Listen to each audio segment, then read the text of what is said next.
Okay, it's 10 a.m. Representative Newsom, you want to lead us in the pledge?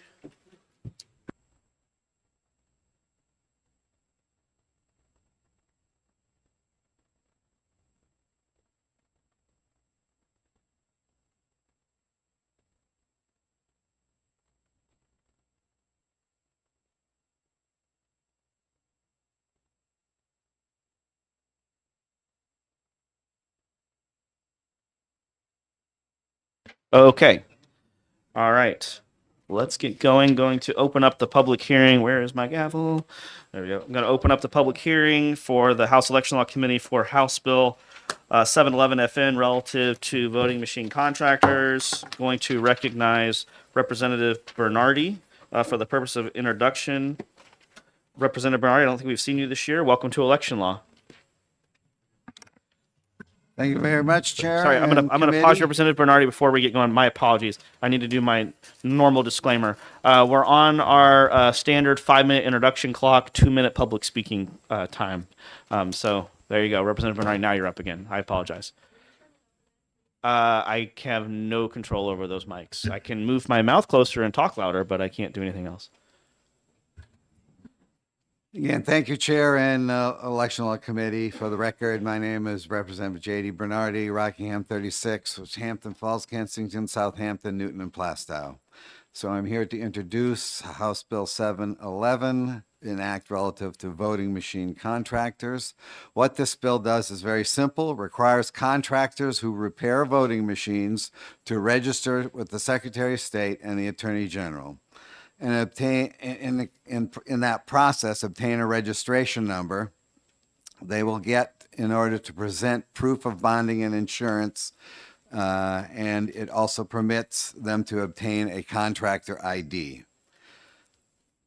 Prior to working on or accessing any voting machine, these contractors are to present to the local official that photo ID with their name, the company's name, the registration number, and then have that ID visibly available at all times. The local official will record that information on the device log. The bill requires the Secretary of State to provide training on all these measures. It should be very de minimis, a simple addition to their current procedural manual. But I will make one comment here. Assuming you accept this bill, I would ask you to make an amendment. When I was working with OLS, they did not change the Attorney General to the Department of Insurance. The insurance and bonding activities that are required are done by the insurance department and the enforcement unit thereof. So the AG is inappropriately called out in this bill. It should be the insurance department in order to take care of the bonding and insurance and any associated enforcement, which is all part of their daily activity. The rationale for the bill is simple. This is a election integrity concern. Bonding ensures a contractor will be vetted by the surety company and can be considered reliable. It enhances the likelihood of the work's going to be completed as required and protecting against any substantial or faulty work. So with that, I'm happy to answer any questions from the committee. Are there questions from the committee? Representative Lane, you recognize. Thank you, and thank you for taking my question. Is this not done now by the SOS, Secretary of State? Do you know? No. Okay, and Follow up? okay, may I follow up? Yep, of course. Just got to do my procedure. I guess it seems like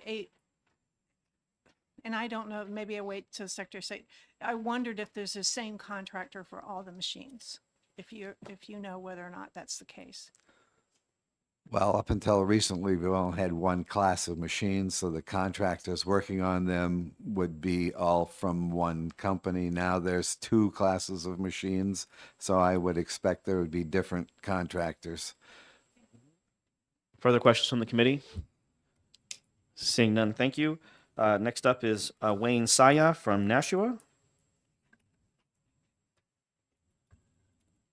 Representative Bay, you can take your seat if you want. It's not a big deal. Oh, you're going around. Oh, you're going to sit over there today. Doesn't she normally sit over there? Am I losing my mind? Okay. Am I losing? Okay. Sorry. I guys can't be doing that to me. Welcome. I got to press the button one more time until it lights up red. Yep. Red is good. There you So go. obviously, I'm not Wayne Saya. He was unable to get here. There's been a number of accidents. Is it okay that I read his testimony and I can also leave it on the desk? That's fine. Just we got to keep it under 2 minutes. So No, but no, yes. I know that from last time. Okay. Testimony of Wayne P. Saya, Sr. I am voting in the affirmative to approve HB 711, but only with an addition to the existing bill to include the following language or words resulting in the same action. I quote, where New Hampshire is an OSHA state, any and all electronic voting machine contractors shall maintain all OSHA safety certification requirements for all electronic voting machines for the safety and protection of New Hampshire election officials and staff. End quote. On September 7th, 2021, I submitted an expert witness preliminary report, my report, in the case of Richard versus Sununu. My report unfortunately exposed a number of both state and federal violations that the majority, if not all, existing electronic tabulating voting machines currently possess. My conclusion read, I recommend New Hampshire cease using all AccuVote machines and any other electronic tabulating voting system or device experiencing the same maintenance and operation. Currently, New Hampshire does not have a federally approved and required state plan which is at least as effective as the federal OSHA regulations. This would include safety certification for all electronic devices and systems used by the public and private workers. If this were not true, all antiquated and modified machines would not be legally permitted in use today. To my dismay, that I report to this committee that all antiquated and modified electronic voting machines in this state have been and are currently used unlawfully as outlined in my September 2021 report. And he just undersworn to pains and penalties, and I have his report for you. Okay. Thank you. Will you be taking questions from the committee? I'll try. Okay. Are there questions from the committee? Seeing none, thank you. Thank you. Next up is Al Brandano from Kensington.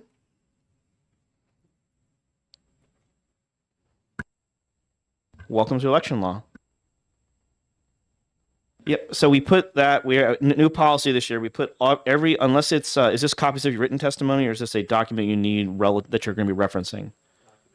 Okay, document can be references can be distributed, but if it's a copy of your testimony, it just goes in the center.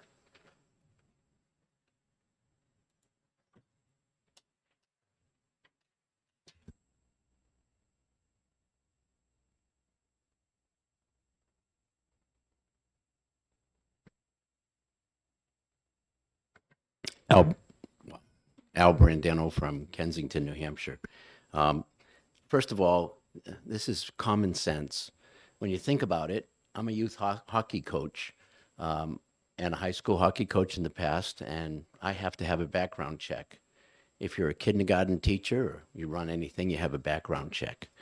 This is common sense that people are working on our machines, and we really don't know who they are. And what I did is I gave you an example of this. First of all, this is all part of the Senate District 24 review from April 5th, 2023 that unfortunately this body elected not to move forward with. So here's just a simple example of over 150. We have activity logs, which are affidavits. If you look at the bottom of the activity log, it's an actual affidavit. It's an RSA and an affidavit. And you'll find, and not only places where people are not witnessed, a second witness is required by law, but you'll find that when someone does a repair on a machine, it says repair and you can't read the person's name. Now, why is that important? Believe it or not, because I live in Kensington, I looked at the contract for LHS. LHS can hire subcontractors to work on machines. They don't all necessarily have to have a contractor. Their contractor, it could be a subcontractor according to their contracts. And I'm sure with a new machine company that's joined, the same. And once again, you'll see it here in the next one, just kind of pointing it out. One, the affidavits aren't properly executed. And two, maintenance on the machines. We don't know who that person is, nor does the town clerk unless they have a certified badge number or it's recorded somewhere on this so citizens know who worked on their machines. It's basic integrity, and I'll take any questions. Are there questions from the committee? Seeing none, thank you. Next up is Lynn Briggs.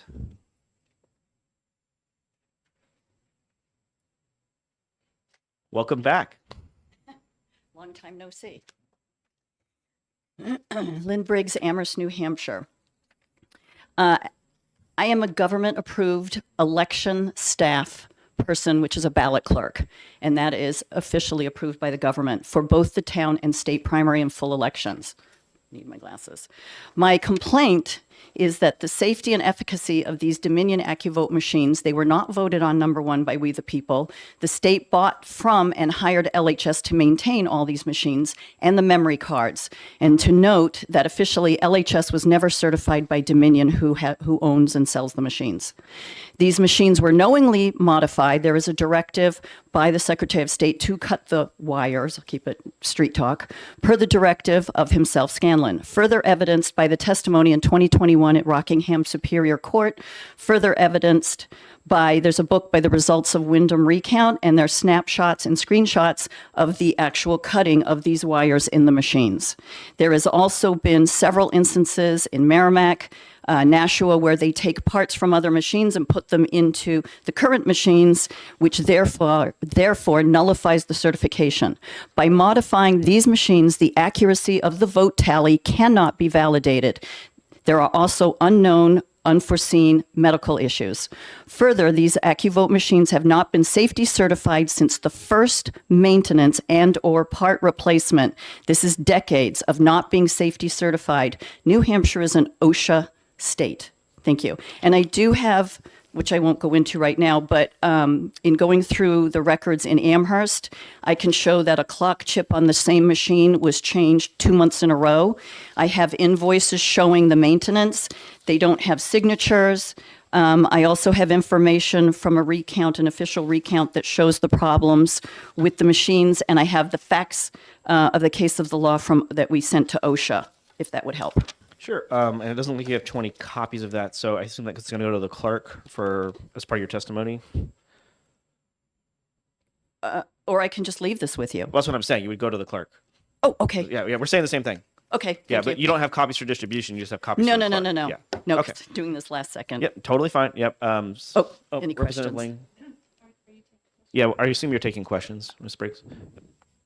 And thank you for taking the questions. You indicated that the accuracy cannot be verified.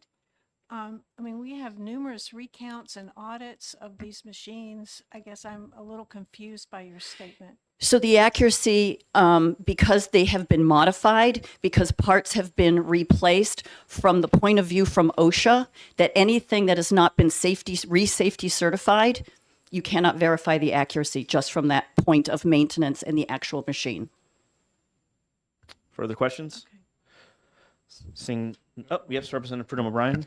Thank you, Mr. Chairman.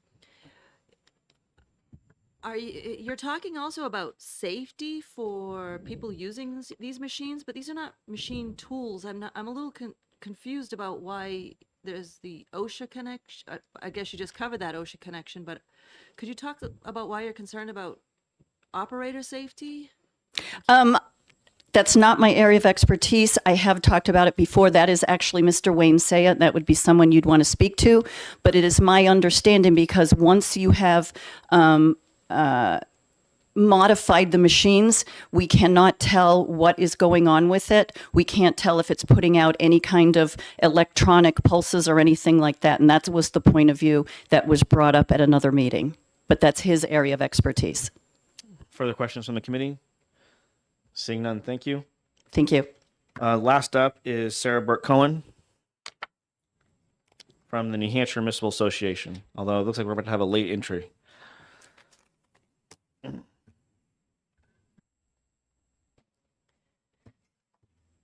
Good morning. My name is Sarah Burke Cohen. I am from the New Hampshire Municipal Association. I am here to speak to you as we oppose this bill. We oppose this bill because there is for the municipalities, there seems to be either some confusion on who is a designated municipal official, who photographic identification is presented to. How does the registration process work? How does the municipality ensure that the registration number is valid or not expired? So the municipal association opposes this in terms of there seems to be some ambiguity in this bill still when it comes to municipalities and how they are supposed to process this. I'll take questions. Questions from the committee? Representative Lane? Thank you. You may not know the answer to this, but I'm going to ask. Who asks for the machines to be fixed? Is it the towns and the cities, the municipalities, or do they work with Secretary of State? So that's actually two questions. Sorry. I'm not entirely sure, but I can look into that. And I think that there might be some testimony on that in a few minutes that can maybe go into some greater detail relative to the machines.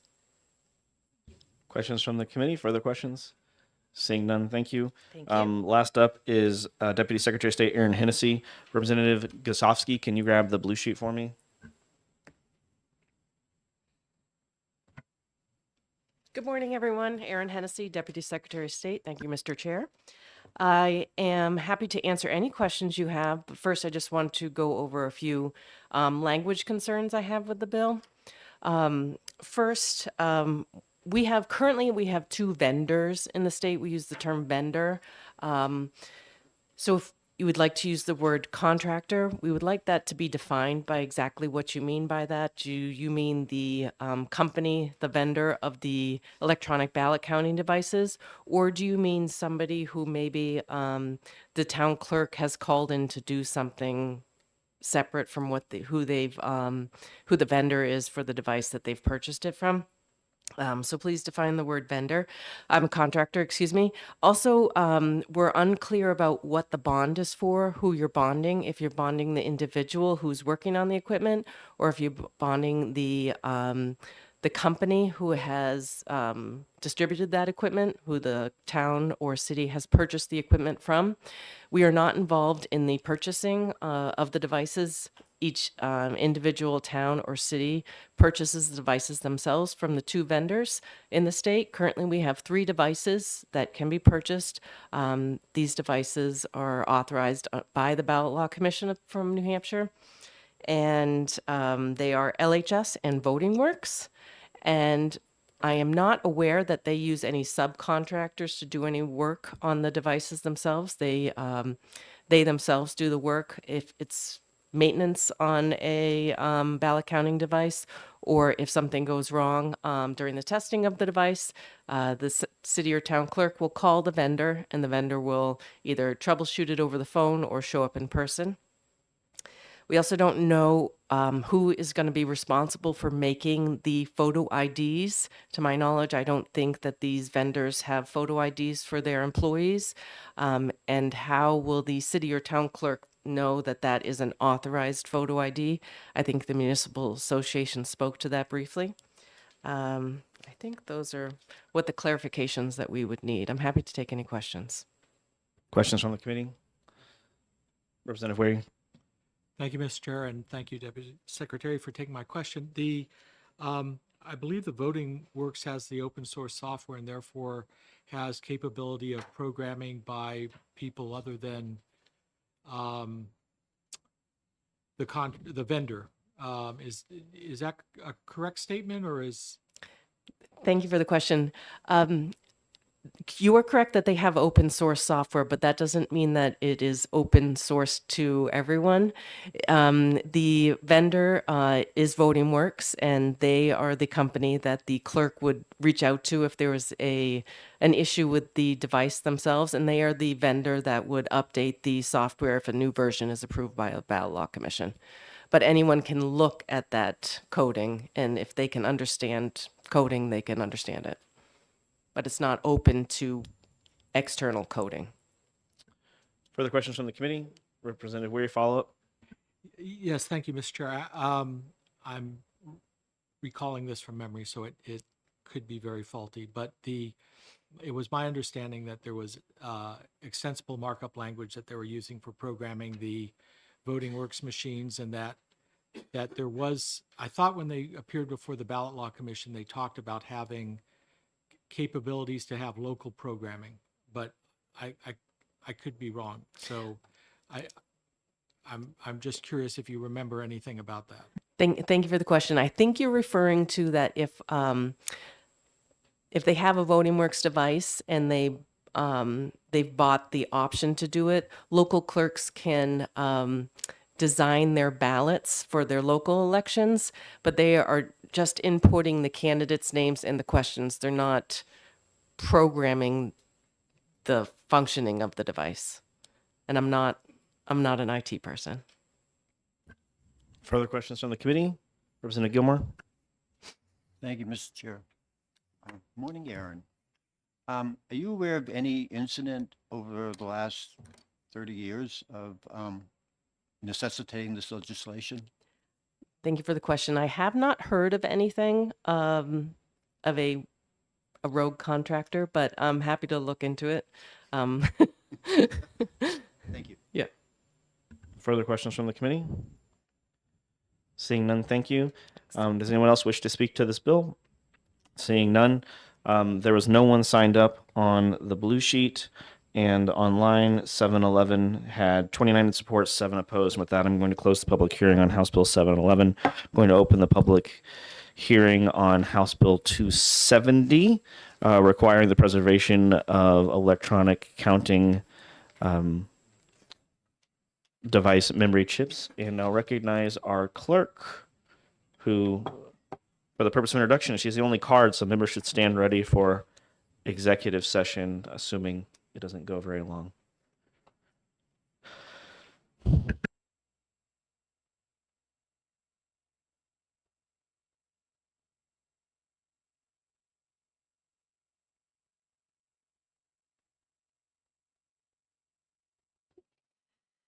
Thank you, Mr. Chairman and fellow committee members. I'm Representative Claudine Burnham, representing Stratford District 2, Milton, Rochester Ward 5. I'm introducing HB 270, a bill requiring the preservation of electronic ballot counting device memory chips. Just like we preserve all ballots, absentee ballot applications, affidavit envelopes, and lists, we believe that the memory cards that hold all information from the ballot device should also be held until all contests are settled, appeals have been expired, and at least 22 months after the election for federal and non-federal elections. These devices are very important in our election process and should be preserved and treated as important as the ballots, applications, and lists. Thank you for considering and ought to pass so our voters can feel that the memory cards are safe and secure and available should an audit be necessary. Thank you. Questions from the committee? Representative Lane? Seem to be the question lady today. Thanks for taking my question.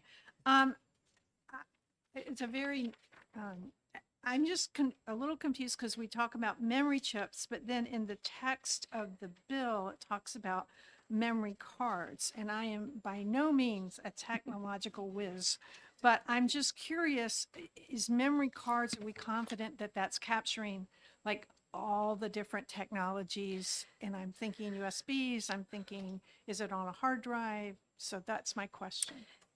Very good question. Thank you. So it is the card that actually is inserted in the machine. The title put chips. I'm not sure why, but it is referring to the memory cards. And that's what I related to in my testimony, where I should have had cards instead. It's just the little device that goes in versus going straight back to the Secretary of State's office after elections, or to whoever it goes to. I don't know if it's to the Secretary of State or if it's to the location of the vendor. Further questions on the committee? Seeing none, thank you. Next up is Deputy Secretary of State Erin Hennessy. And without objection, Representative Burnham will be allowed to rejoin so she can do her duty as clerk. Thank you, Mr. Chair, members of the committee. Erin Hennessy, Deputy Secretary of State. Thank you, Representative Lane. You have my question. I just want to clarify that this would be based on the sponsor's testimony that this would refer to the external memory sticks or external memory drives or whatever language you want to call it, and not an internal piece of equipment that goes into a electronic ballot counting device. Currently, the Voting Works device, after an election, we do train all election officials to securely store these devices with their ballots, so they are maintained. The new ImageCast will be used in one, maybe two Marchtown elections that has been conditionally approved by the Ballot Law Commission, and we will be also training these towns to store these as well. I would ask for an exemption from this. I'm not sure when the AccuVote devices will go out of use in the state of New Hampshire, but as the sponsor noted, these are, I'm not quite sure what exactly the industry would call the cards, the memory cards that are used for these devices, but they are recycled and reused for each election. And so they have to go back to the vendor to be reprogrammed for another election. And unfortunately, because the device is so old and with the lack of supply for these, if we were to store them with the ballots, they would not be able to be programmed for a future election, and there would be supply issues.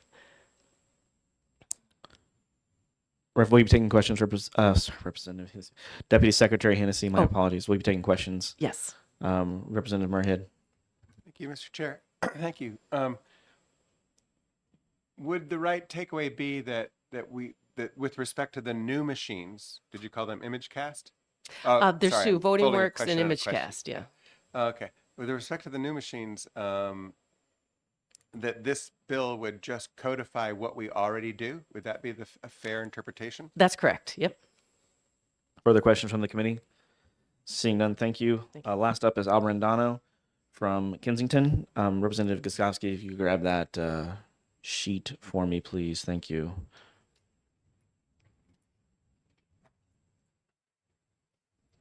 $270.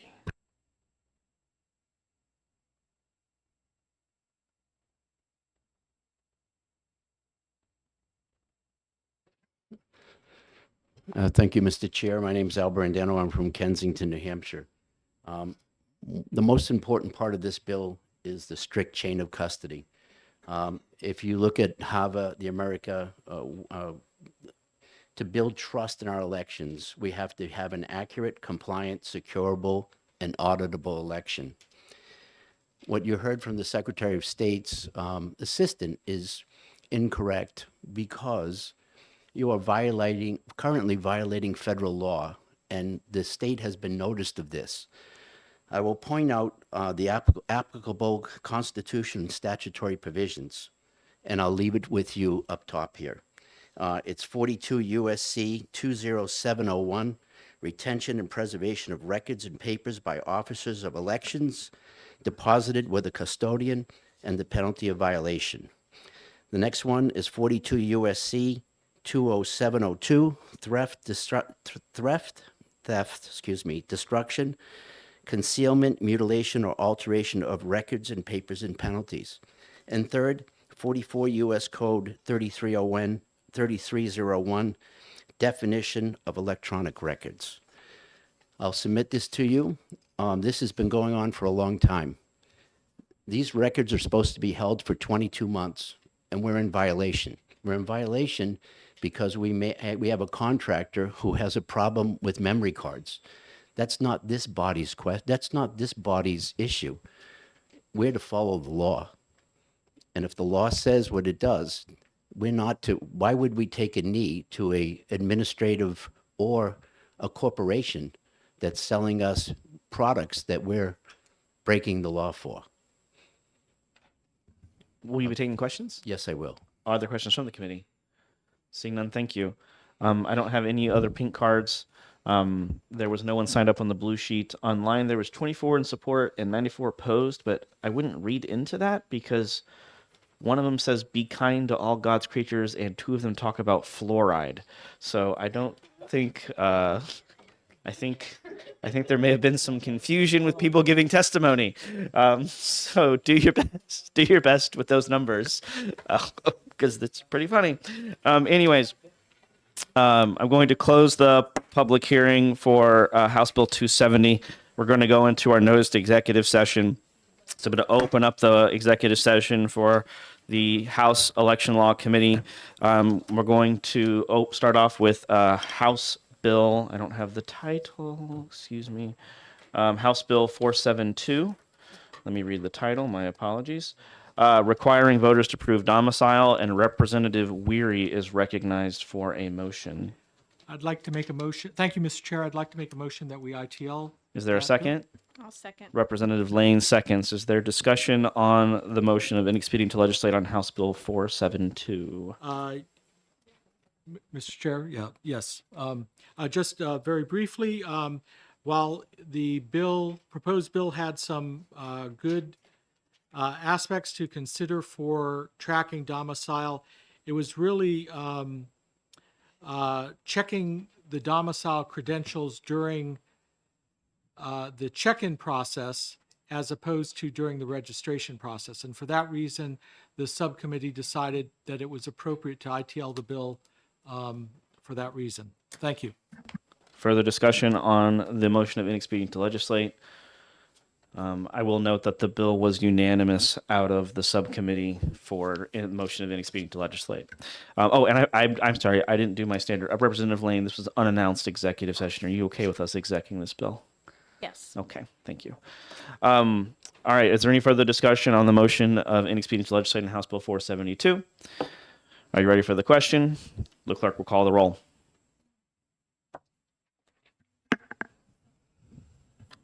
Representative Quayle, Yes. Representative Padoma Ryan, Yes. Representative Burnham, yes. Representative Weary, Yes. Representative Wood, Yes. Representative Harvey Balia, Yes. Representative C, Yes. Representative Gozowski, Yes. sorry, Representative Toner, Yes. Representative Lane, Yes. Representative Ward, Yes. Representative Muirhead, Yes. Representative Bay. Yes. Oh, that's why. Sorry, He's coming back. She's coming back. I'm coming. Oh, Representative Gilmore. Yes. Sorry. I crossed out my glasses are messing with the lines. My apologies. Representative Wilhelm, Yes. Representative Newsom. Yes. Who did I miss? Oh, you are. Oh, yes. And Chair Barry. The chair votes yes. Sorry. With that, the motion of inexpedient to legislate on House Bill 472 carries on a vote of 17-0. You can write down that 17-0 because I'll mess that up later. Is there any objection to this bill being placed on the consent calendar? Hearing none, the bill will be placed on a consent calendar. I'm going to close the executive session for House Bill 472. Going to open up the notice executive session for House Bill 141 relative to campaign, relative to campaign disclosures for limited liability companies, and I'm going to recognize Representative Wood for a motion. Thank you, Mr. Chairman. I'd like to recommend HB 141 to move ITL. Representative Wood moves inexpedient to legislate on House Bill 141. Is there a second? Second. Representative Gosowski seconds. Is there any discussion on the motion of inexpedient to legislate? Representative Lane, you're recognized. Thank you. Again, I would just say what I said when I introduced the bill. This is about transparency, and it's not saying that limited liability companies cannot give money. It's just that you want to be transparent about how they do it. The same standard that we hold for individuals and for corporations. Is there further discussion on the motion of inexpedient to legislate on House Bill 141? Are you ready for the question? The clerk will call the roll.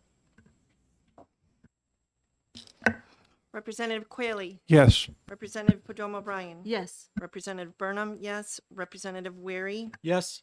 Representative Wood, Yes. Representative Harvey Balia, Yes. Representative C, Yes. Representative Gozowski, Yes. Representative Toner, Yes. Representative Lane, No. Representative Ward, No. Representative Gilmore, No. Representative Muirhead. Oh, I'm sorry. Representative Bay, No. Representative Wilhelm, No. Representative Newsom, No. and Chair Perry. Chair votes yes. And with that, the motion of any speeding to legislate carries on a vote. For any speed to legislate on House Bill 141 carries on a vote of 10-7. Representative Wood, you will be responsible for the majority report. Representative Lane, will you be responsible for the minority report? Excellent. With that, I'm going to close the executive session for House Bill 141. We're going to come back to 158 because we may actually get to talk about it. I'm going to open the noticed executive session for House Bill 172, restricting undeclared voters from same-day voting in presidential primaries or state primary. I recognize myself. I'll make a motion of inexpedient to legislate on House Bill 172. Is there a second? Second. Well, we'll take Representative Ward. We'll make it bipartisan today. Or Representative Wilhelm, you want on this one? We'll all get on it. I'm going to apologize to the committee in advance because normally you guys know I like to power through these execs, but I do want to talk about this real fast because it's mostly my party that has brought this forward, and I just kind of want to address concerns from factions of my party that's brought this forward. This is honestly much ado about nothing. The semi-closed primary that we have, yes, there are bad actors in it, and shame on those bad actors. The bad actors being people, undeclared voters who lean one direction and then vote in the other direction's primary with the intention of messing with it. Those people exist. They shouldn't be doing what they're doing. I would hope we would all agree with that you should be voting in the primary that you most align with. However, because those bad actors do those things, it breeds this idea that we should shut out all undeclared voters. So I actually did something that no one has done before, which actually went into the numbers and see how many of these bad actors could we readily identify. So in the most coordinated effort we've seen for quote unquote bad actors in a primary was actually in the latest 2024 presidential primary, where supporters of one of the presidential campaigns actively went out and recruited left-leaning undeclared voters to vote in the Republican primary. They actively did that. There's no doubt about it. I have the receipts. They were doing it. They were doing it. So what I did was I said, okay, how many of those undeclared voters voted in the Republican presidential primary and then came and voted in the Democrat state primary? So same year, both sides, right? And I assume, it's not a true assumption, but I assume that they're all bad actors. They're probably not, but just for the sake of this, let's assume that they are. So if you assume all those people, there was 316,462 people voted in the Republican 2024 presidential primary because my friends on the left, you've lost your primary. Out of those people, 23,095 voted in the Republican presidential primary and then voted in the Democrat state primary, or 7.3% of the overall vote. So 7.3% of the overall vote in the Republican primary came from people that could be labeled bad actors, which means 93% were probably voting with who they aligned with. And that's assuming that all those people are bad actors, which is not a fair assumption, but I'm just going to do it anyways. If you further dive down in the numbers, you say, all right, how many of those were just undeclared? So how many of the undeclareds are bad actors in that situation? So there were 136,547 undeclared voters in the Republican 2024 presidential primary. So of that, as I said, the 23,095, that would make them 16.991%, or let's call it 17% of the undeclared voters in the most coordinated, I don't want to say attack, but let's say the most coordinated effort to undermine a party primary. So for us to eject all undeclared voters from our primary would be ejecting 80% to go after potentially 20%. So you lose 4 good voters to try to get one bad voter. It's just bad math. So when you see these things, people shouldn't be bad actors. There are bad actors. They shouldn't be doing it because it leads to legislation like this. But the fact of the matter is even the most coordinated attack was really only 7.3% of the vote. So, there's a philosophical reasons to oppose this. The one for me is that you shouldn't be asking the taxpayers to fund an election that they can't participate in. So that's my philosophical objection to it. But if you actually want to go into what impact are the bad actors having, it's arguably minimal. And I would say that in the most coordinated, well-funded attack ever, Donald Trump still won the primary.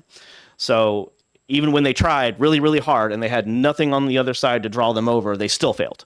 So let's not eject 80% of voters, of undeclared voters, to go after the 20%. It's bad math. And I'm glad that we're probably going to universally ITL this. But anyways, I'm sorry to derail the executive session, but I felt those numbers needed to be said. And I felt that needed to be said out loud, and I'm willing to take the heat for it. So with that, does anyone else wish to opine? Are you ready for the question of the motion of inexpedient to legislate on House Bill 172? The clerk will call the roll. Representative Quayle, Yes. Representative Pudoma O'Brien, Yes. Representative Burnham, yes. Representative Weary, Yes. Representative Wood, Yes. Representative Harvey Bolia, Yes. Representative C, Yes. Representative Gozowski, Yes. Representative Toner, Yes. Representative Lane, Yes. Representative Ward, Yes. Representative Gilmore, Yes. Representative Muirhead, Yes. Representative Bay, Yes. Representative Wilhelm, Yes. Representative Newsom, Yes. Chair Barry. The chair votes yes. With that, the motion of inexpedient to legislate on House Bill 172 carries on a vote of 17-0. Is there any objection to this bill being placed on consent calendar? Hearing none, the bill will be placed on consent calendar. I will be responsible for the report, in which you'll see a lot of those same numbers again. With that, I will close the executive session for House Bill 172, and we are going to go back into a stance of public hearing. So we're going to open up the public hearing for House Bill 341 FN, requiring the Secretary of State to check voter records prior to every election, and we are going to recognize our own Representative Ward for the purpose of introduction.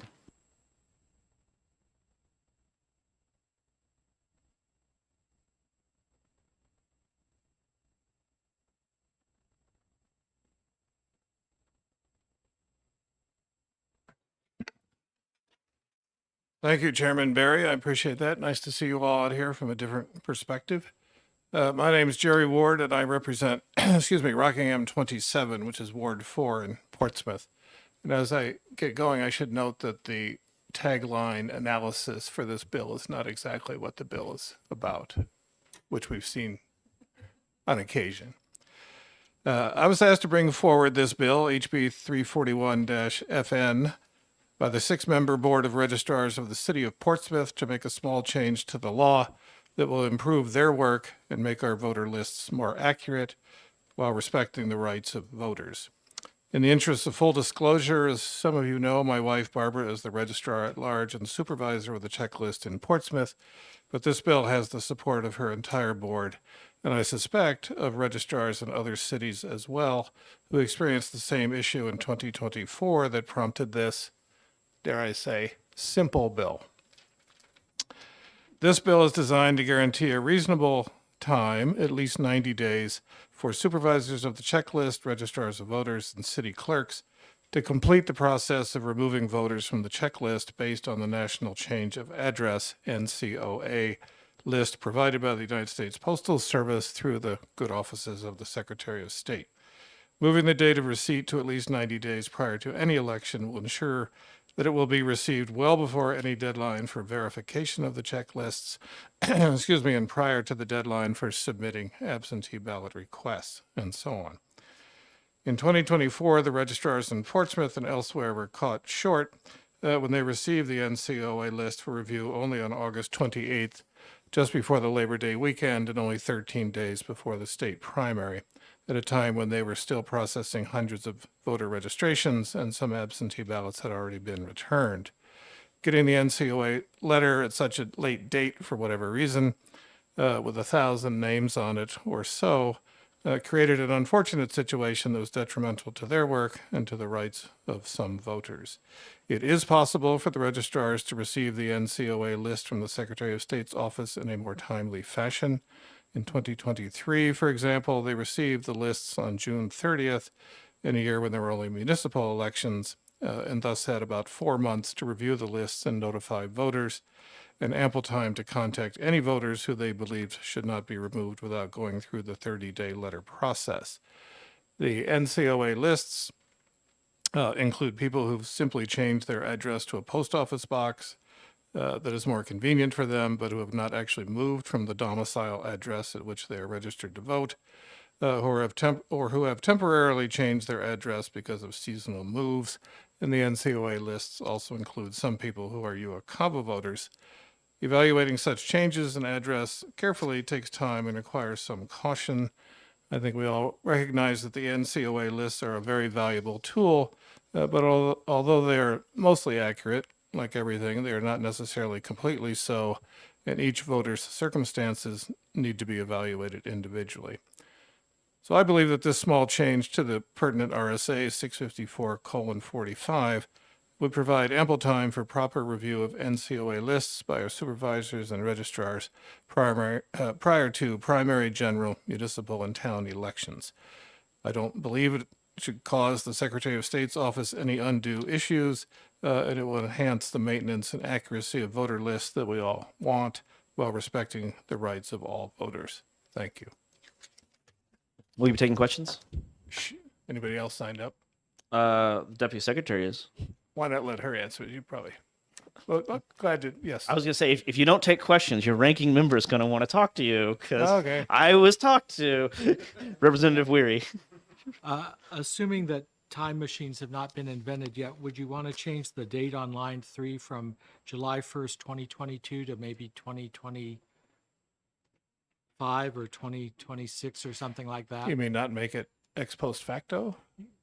Yeah, Perhaps. Good idea. using fancy Latin language on me. so- Right, and there's, thank you for the question, and there's some good, some other language changes we might put in there too, online.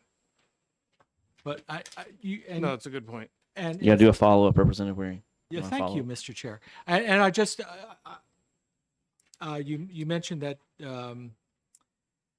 I think doing this annually in this manner will also make ultimately the work easier for those supervisors of the checklists. Is that the general consensus? Yes, sir. Thank you. Further questions on the committee? Representative C. Thank you, Mr. Chairman. Thank you for taking my question. This says annually. Is that implying it's done once a year? Because we have elections that are more than 90 days apart. I think it's, thank you for the question. Good question. I think it means 90 days before any election. Would you like a follow up, Representative C? Follow up. Okay. Okay, so it's for any election, not just annually. Maybe the word annually is not the best word then. Thank you. Sounds like we need some amending to what could be a bipartisan bill. Could be. We'll see. Representative Muirhead. Sorry, It's it's a quick good, question. a very follow-up good on the point. previous Thank you. question. Yeah. Thank you, Mr. Chair. I mean, as I understood the wording, and I'd like to ask the sponsor whether this is the correct understanding. This would happen annually, i.e. once a year. And as a further condition on that annual process, it could happen no later than 90 days before any election. So there are two conditions on when it happens. It must happen at least once a year and no later than 90 days before an election. Is that the correct way of understanding the? That's good. Thanks for the question. I think so. I don't think annually, I would interpret that to mean at least annually. Could come out more than once. Was that the answer that you were seeking, Representative Muirhead? No. You're doing bad. It's like Mr. Chair, Representative I do Lane. understand that logically, when something happens annually, there's I no know. logical reason why it couldn't happen more than once a year. But the bill doesn't ask for it to happen before every election. I Yeah. wanted to clarify that. It's only requiring it to happen once per year. Could I respond to that? Absolutely. I don't know what you're responding to, but go for it. Well, I think in the second line, it refers to every type of election, does it not? I believe that's line 4. I don't have the lines on my thing. But sounds about right. All right. Further questions from the committee? Representative Lane coming in with the bailout. Thank you. Thank you. I think some of the confusion is that the existing statute says no less than annually. So I think part of that, at least for me, because I read it the same way Representative Muirhead did, that we were going from that to one time per year, and it had to be 90 days before an election. I Yeah. tell you what, let's get Deputy Secretary Hennessy up here. Let's finish our hearings on it, and we can actually work on it in executive session today. We won't necessarily vote on it. We can actually work on it, because I think these questions probably would be more appropriate for executive session. Yes, Representative Ward. I just, it's been pointed out to me too that the last sentence about all records identified as moving should be revised to be in English. Speaking English. Excellent. It isn't the records that are moving, it's the people. Fair enough. Any other questions for Representative Ward? Seeing none, thank you. Next Thank you. up is my only other pink card, I think. Let me just verify that. It's Deputy Secretary Hennessy. So Representative Gosgoski, if you could grab the blue sheet for me.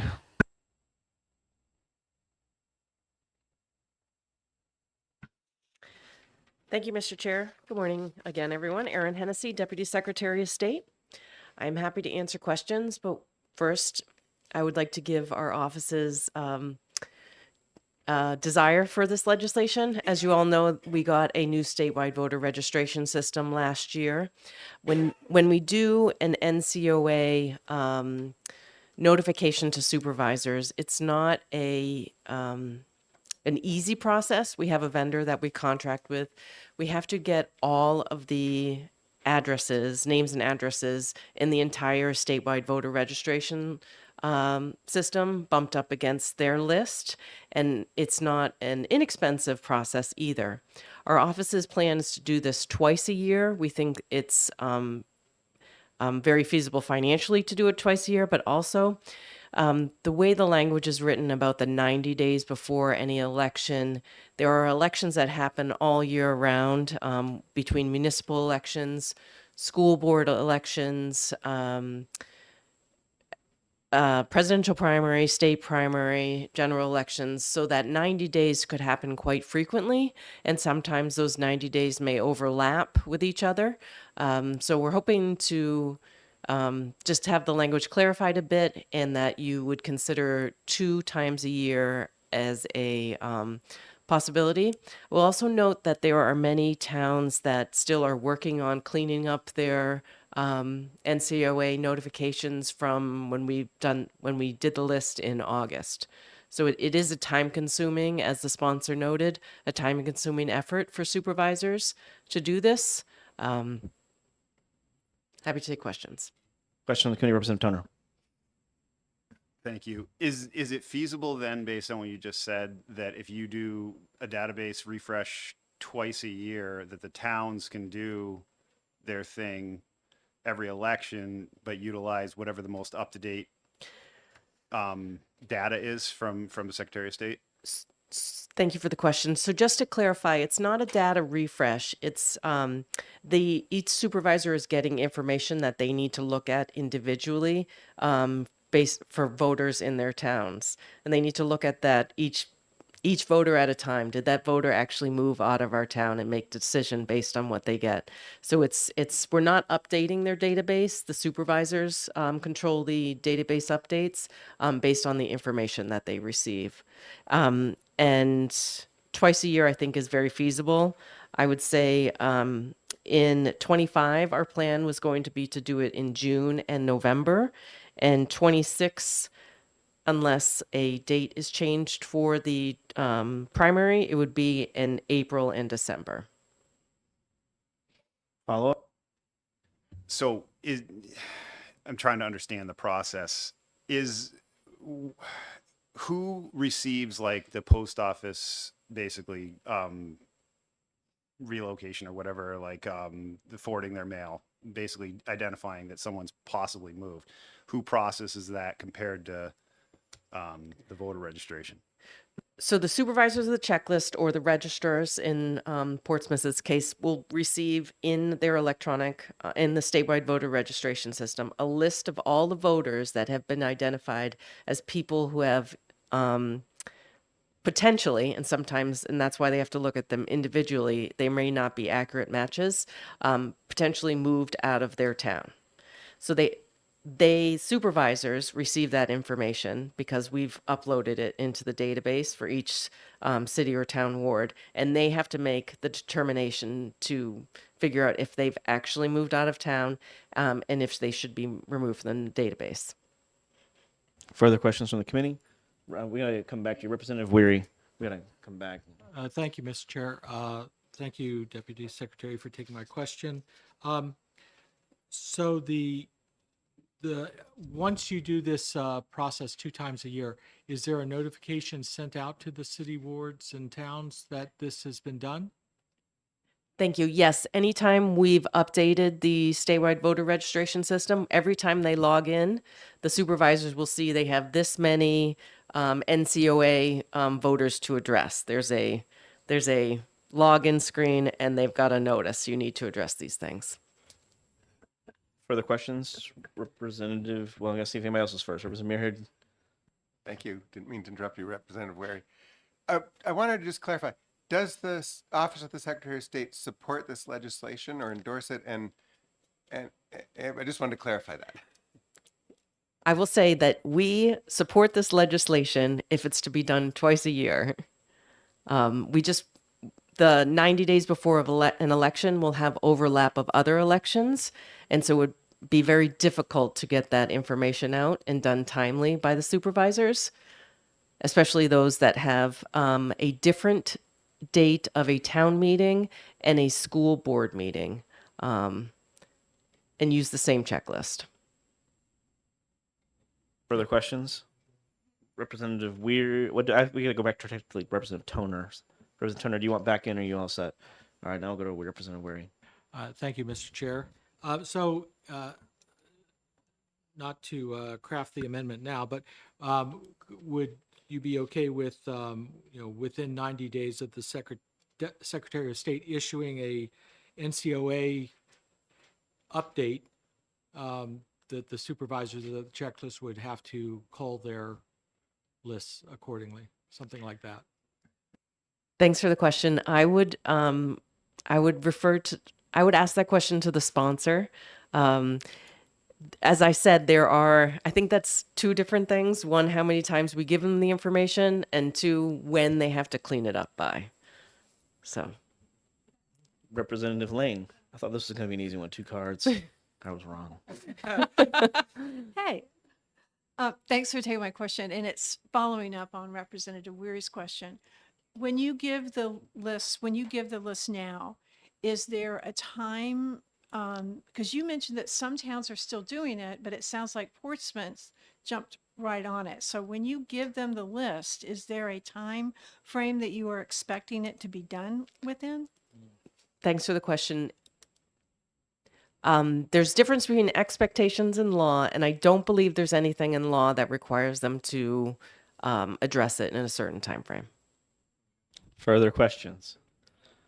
All right, seeing none, thank you, Deputy Secretary. Representative Ward, you indicated you may wanted to say something else. He's going to waive. All right, we'll wait till the unnoticed exec where we won't vote. All right, with that, I don't have any more pink cards. So Representative Gosofsky, if you could please grab the blue sheet. I've already grabbed it.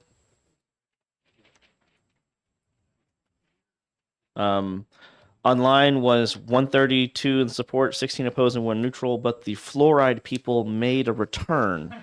So they really don't want that fluoride.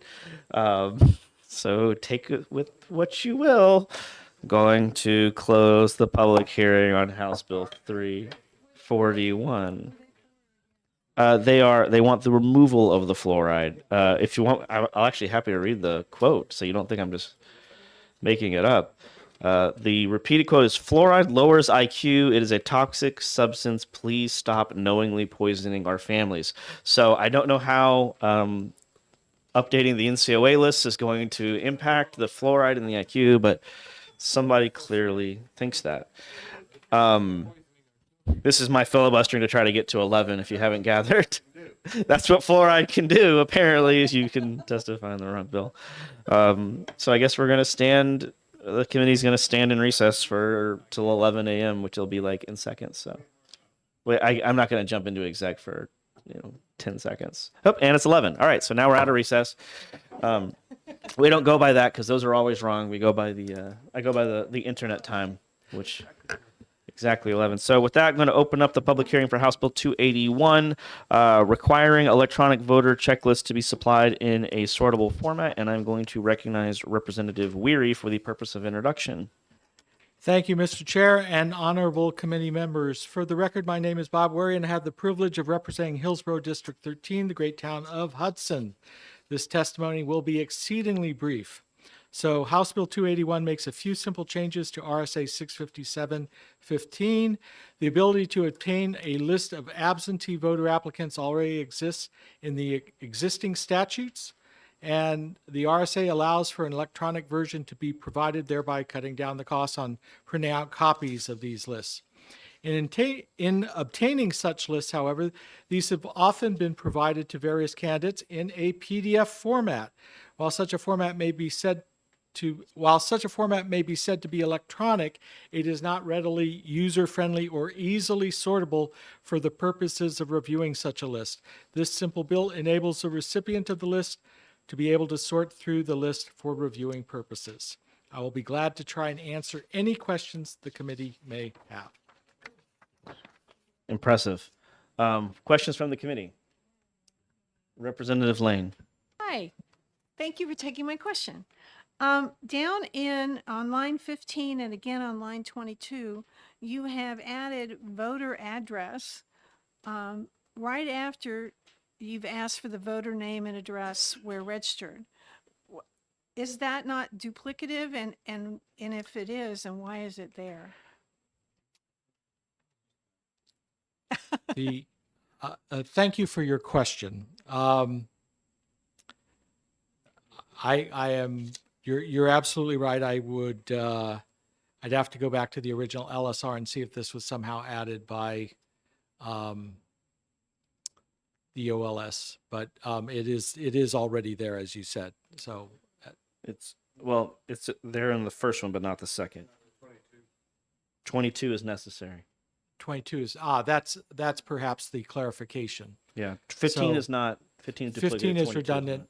22 is necessary because it confirms that the list would be provided in accordance with what is up above in 3, Roman numeral 3. So thank you for the question, because that helps wasn't- clarify what we need to do to I amend don't know this. if I think I violated the rules. I totally you. didn't ask a question. I just made a straight up statement.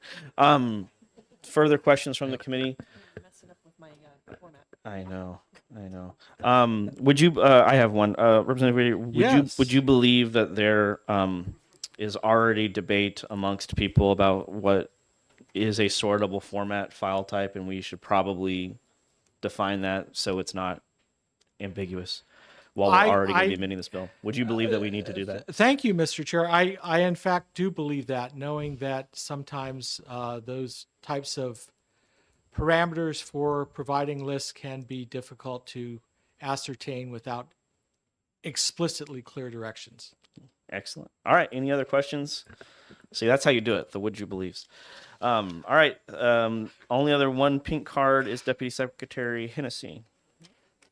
So Representative Gosofsky, if you could grab the blue sheet for me.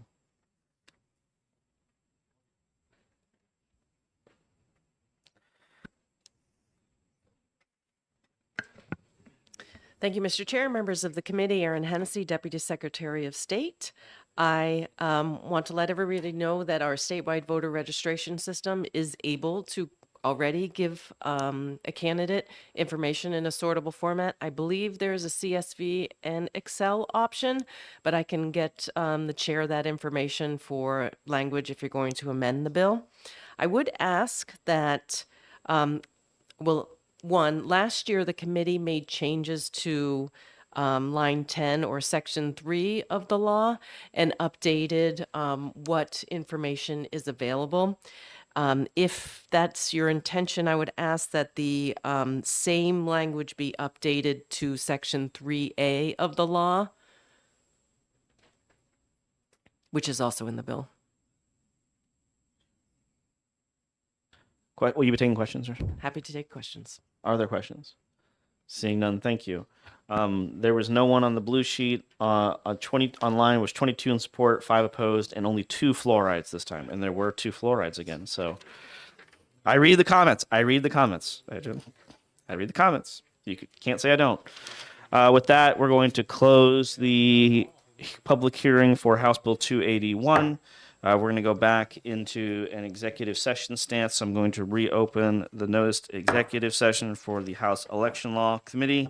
I'm going to open the executive session for House Bill 311 relative to permissible campaign contributions by business organizations and labor unions. And I'm going to recognize Representative Harley Bolia for a motion. Yes, thank you very much. I make a motion of ITL on House Bill 311 FN.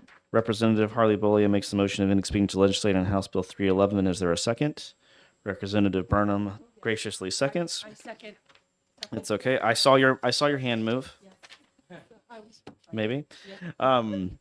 Is there discussion on the motion of inexpedient to legislate on House Bill 311? Somebody say something while our clerk nope, she's got the sheet. Representative Lane.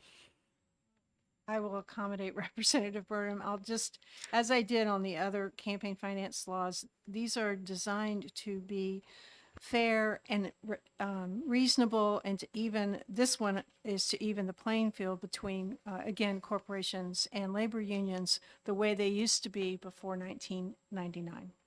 So, thank you. Okay. And I will retort to that. I will agree to consider this legislation when New Hampshire moves to a stance of worker freedom. Until that point, while we're forcing unionization, I'm not going to level the playing field because it's not currently level. Are you ready for the question? The clerk will call the roll on the motion of inexpedient to legislate on House Bill 311 FN. Representative Quayle. Yes. Representative Perdomo O'Brien. Yes. Representative Burnham, yes. Representative Wary. Yes. Representative Wood. Yes. Representative Harvey Balia. Yes. Representative C. Yes. Representative Gosofsky. Yes. Representative Toner. Yes. Representative Lane. No. Representative Ward. No. Representative Gilmore. Sorry. No. Representative Muirhead. No. Representative Bay. No. Representative Wilhelm. No. Gosh. Representative Newsom. No. Chairman Barry. Chair votes yes. Without the motion of inexpedient to legislate carries on a vote of 10-7. Representative Harley Bolia will be responsible for the majority report. Representative Lane, who will have my minority. Or do we? Okay, well, we'll put you down in the temporary. Okay, with that, I'm going to close the executive session for House Bill 311 FN, and going to write down my notes here. There we go. And I'm going to actually, the only thing left is House Bill 175. We're waiting for the amendment. Any idea when that's coming? All right. 423 we're just going to talk about, which 158 is a recess, which we're going to talk about it too. Okay, so we've got 10 minutes. So what I'm going to do is I'm going to open up the executive session for House Bill 423. This is the one about signs on public property. So here's what I want to do, since we have some time, is I want to start, we'll start from the right. And I'd like every member, so if you could write the law however you wanted, what is your, I basically take 30 seconds to 60 seconds to give me and the body what your vision would be, because from talking with various members, it's all over the place, and I would just like to hear from everybody in a formal setting of what it could be. And it can be the current law is fine. There's no wrong answer here. I genuinely want to hear so I can get an idea, because I would love to get this issue settled. So don't worry about the language in the bill. We're talking about signs on public property. So Representative Gosofsky, if you could indulge us to start, because I think I've made my position clear. So, my view is I would like to have the towns decide what they want to do with the public property in town. And what about state property highways? Do you want to come back for that? Yes. Okay, we'll come back. Representative Toner. In my opinion, there is an RSA that outlaws signs, advertisings from political to companies on interstates and turnpikes, and that includes the on ramps. So I think that's covered, and if that it is the opinion of this committee, that law would need to be changed. And I referenced it when this was originally being discussed. As far as like the right of ways, if there's a situation where a right of way or the state owns land in front of your house, I think like 300 yards or something, you know, if that is your property, you should be able to remove the sign. And as far as the right of ways, my understanding is if it's a right of way, you still can basically to put signs up if it's your property or not. And that's my opinion. So just clarify, so your kind of the butter standard would be 300 yards, effectively. I don't want to put words in your mouth, just trying to make sure I understand. Yeah. All right, Representative C. I was thinking that maybe instead of the closest abutter, because the abutter may own quite a bit of frontage, would be just to limit it to some particular distance, maybe a couple hundred yards from the front of their house or business, if that's what it is, as long as it's open land. Okay. Representative Bay. Thank you for the question, Mr. Chairman. It's to me, it's I've not really thought about it except for during election when I see a lot of signs and all the highway signs and all that's like, why they do that? Because what's the purpose of that? Because if their intention of putting signs is to indicate that the owner of the home where we have the sign is your supporter, then what's the indicator of if you have your signs on the highway. Having said that, to me, if there's a law and then there has to be a way of making sure that everyone follows it. And if there's no way, if like you make a law and there's no way, there's no, for example, if the town makes those decisions and the town does not have any funds to actually make sure that it's followed, then we have a law that's really for nothing. So I think if there's going to be a law, there has to be how it's going to be implemented. Otherwise, I will just stick with what we have. Representative Muirhead. I'm not sure I have a good solution, but I do think that I am convinced there's a need for a really clear standard with respect to federal, state, and municipal property.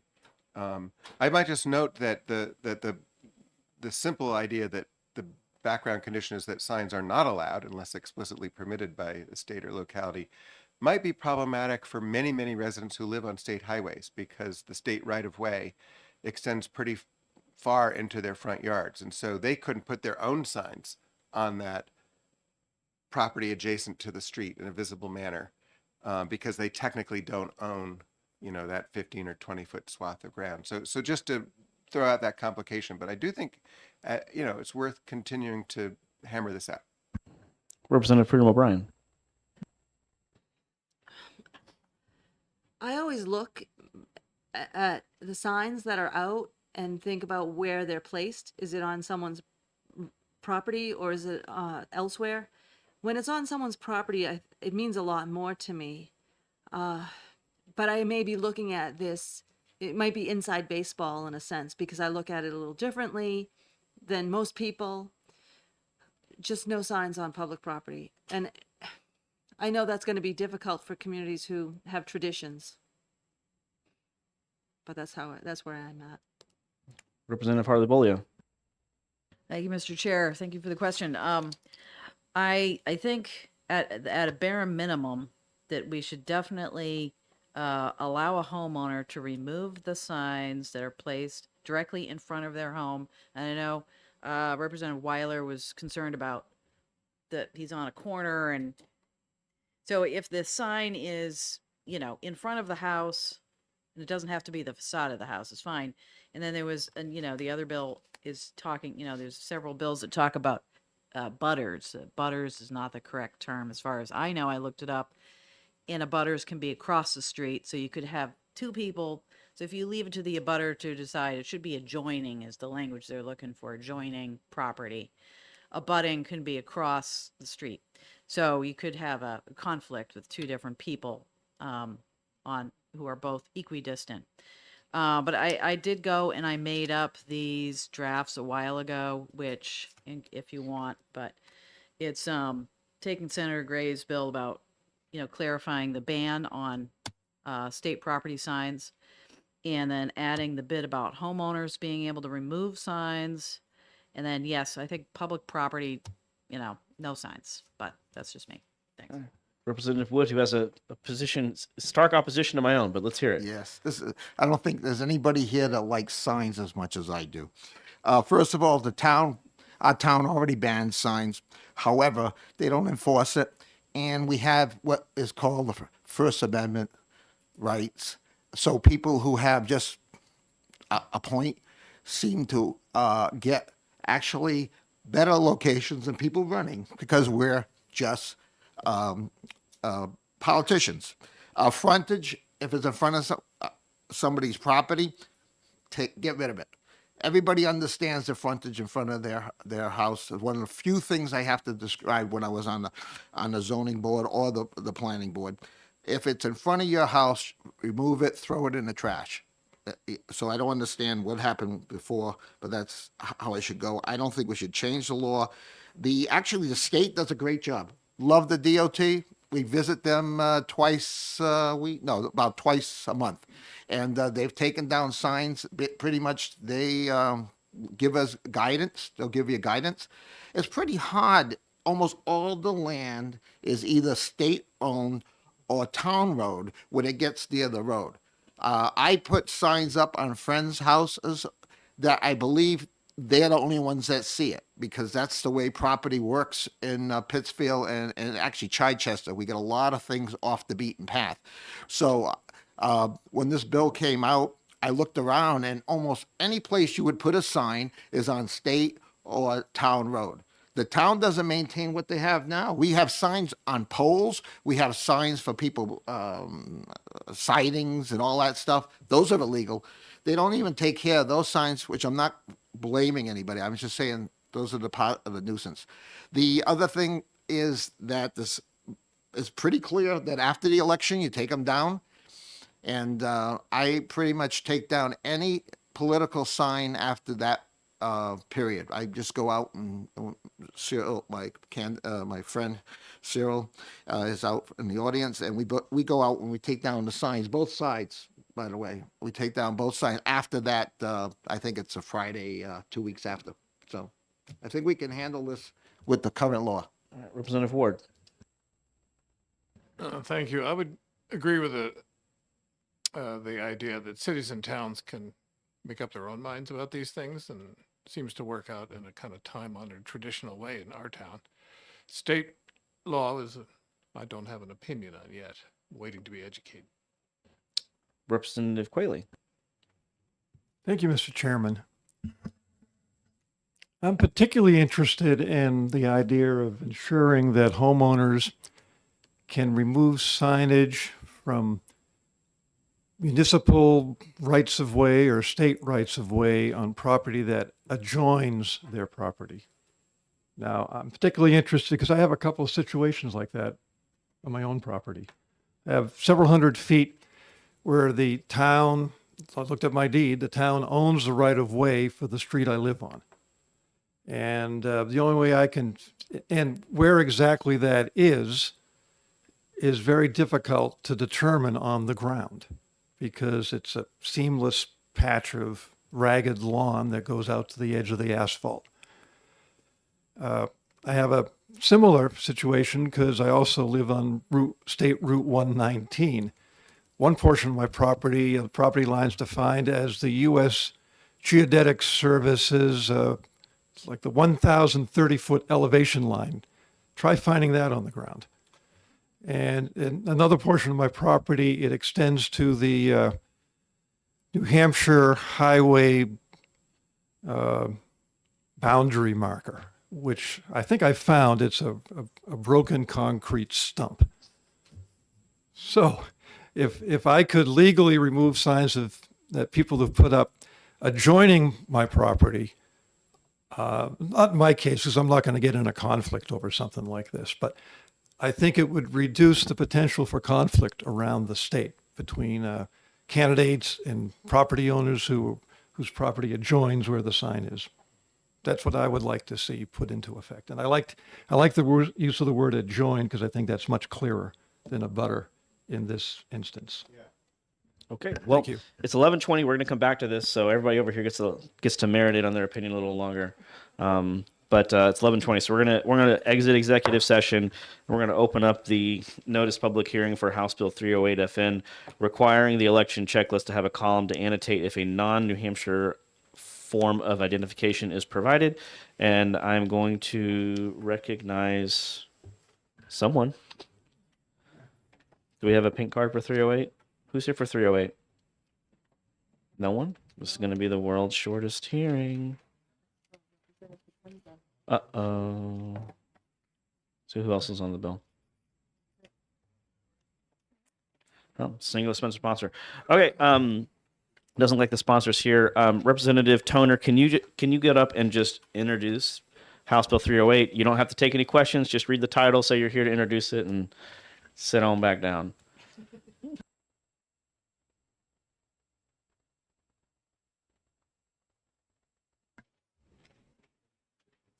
I'm Representative Travis Toner. I represent Belknap for Belmont, New Hampshire.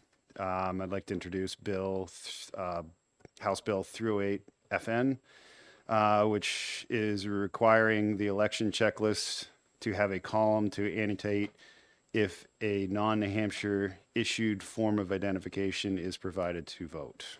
And I will not be taking questions. Thank you. Only pink card I have is from Sarah Burke Cohen from the New Hampshire Municipal Association.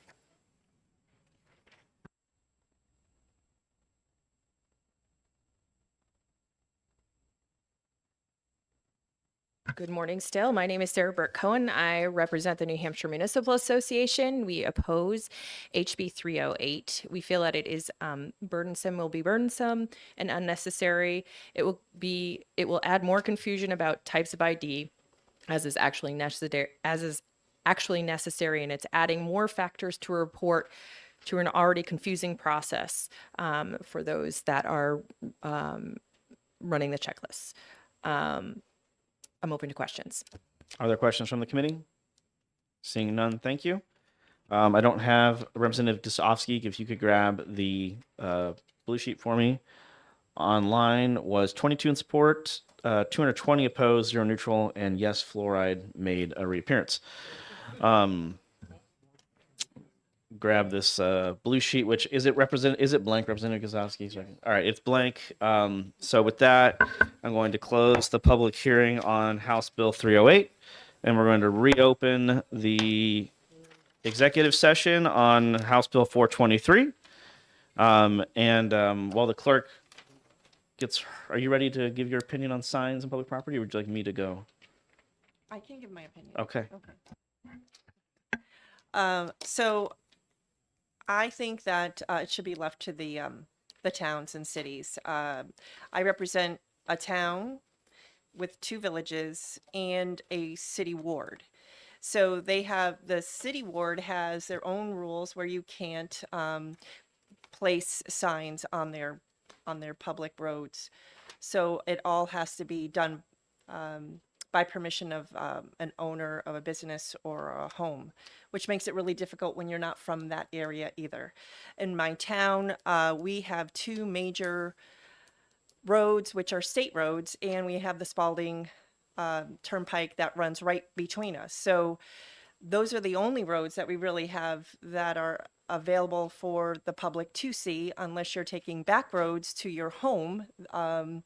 Many people like to drive by my home because there's always a lot of signs.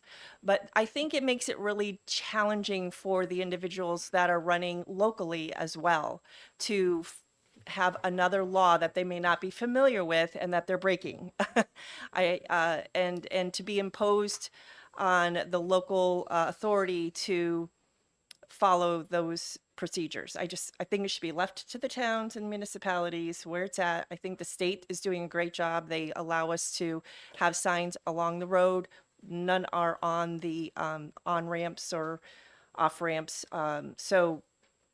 And they usually allow 2 weeks for everybody to remove their signs and then they take them. So that's where I stand. I think we should just leave it alone. Thank you. Okay, Representative Lane. I'm not exactly sure how I feel about this. And I think part of that is because in my district, it's hard for me to put signs up because most of them are apartment buildings or manufactured home parks or condos that have restrictions against signs. So I have a hard time finding a place to put a sign in most of my, including my own condo where I live. I can't put my own sign up. So I guess towns and cities, I know Concord has some guidelines, and I like others. I'm not quite sure about the state, how they want to do it. I think, the law that Representative Toner mentioned is adequate, but I worry about those who are adjoining, I think is the correct term. I think that's a great term. But do you do it? And I like the idea of a house, but a lot of people's houses are way set back, so I'm not sure 300 yards would be sufficient, but I don't have a ready answer. Representative Weary. Since you created the paradigm that any ideal thought could go, I would say something like this is, I'd keep all the other existing laws, but I'd say right-of-way shall not pertain to the placement of election signs, and the property owner, that is a homeowner or a business owner, shall have the ability to remove election signs from their property. And I would just keep it at that. Representative Wilhelm. Thank you, Chairman. I think we should make this enabling for municipalities to do what they want, but otherwise there should be a ban on putting political signs up around town. The state question sounds like it's addressed in statute and probably shouldn't be changed. But this has been really helpful, listening to what everybody thinks. That's why we had to do it, because there was just so many ideas. Representative Newsom. Thank you. I agree with many of us. I think I've heard today saying that the town's decision should be left to the towns to decide by them. The state, I think current law covers what it needs to. As it pertains to adjoining or abutting or whatever that word is, my concern there is a First Amendment constitutional issue where it is state-owned property and we're giving a private citizen the right to control speech on that state land, where all of a sudden it's no longer content neutral. And that to me is a big problem, as well as I'm not sure if people have heard the property rights as a bundle of sticks analogy, where each stick is a property right, whether it's mineral rights or the right to build as opposed to a conservation easement. And giving an abutter or a joiner the right, just a property right that's currently held by the state, just giving that away to me is problematic. Who's to say that abutter couldn't then charge campaigns as to who gets that sign? And that potential for, I'm not saying it's going to happen, but that potential for monetization of controlled speech is a real problem for me. Thank you. Okay. And Representative Gilmore. Well, I think all political signage should be on the personal property of its supporters. That's it. He's on team total ban. Okay, and I'll kind of reiterate my position. So I like the idea of a total ban on town property and county property, Westchester County. Total ban on town and county property, but the towns or counties can adopt ordinances to allow it in specific times and specific locations. So if they want to do the free-for-all on the corner, they can designate the corner for the free-for-all. If they want to do total ban, they can do total ban, and it's a local control issue. So that's where I am on town and county. When it comes to state-owned right-of-way, so I have a right-of-way on my property for the person that lives behind me, they have a right-of-way driveway over my land. So I think maybe I'm confused or it's not being conveyed properly about you still own that land, even though a highway, you can own a land that a highway runs over. It's the state has a right of way over your land. You still own the land.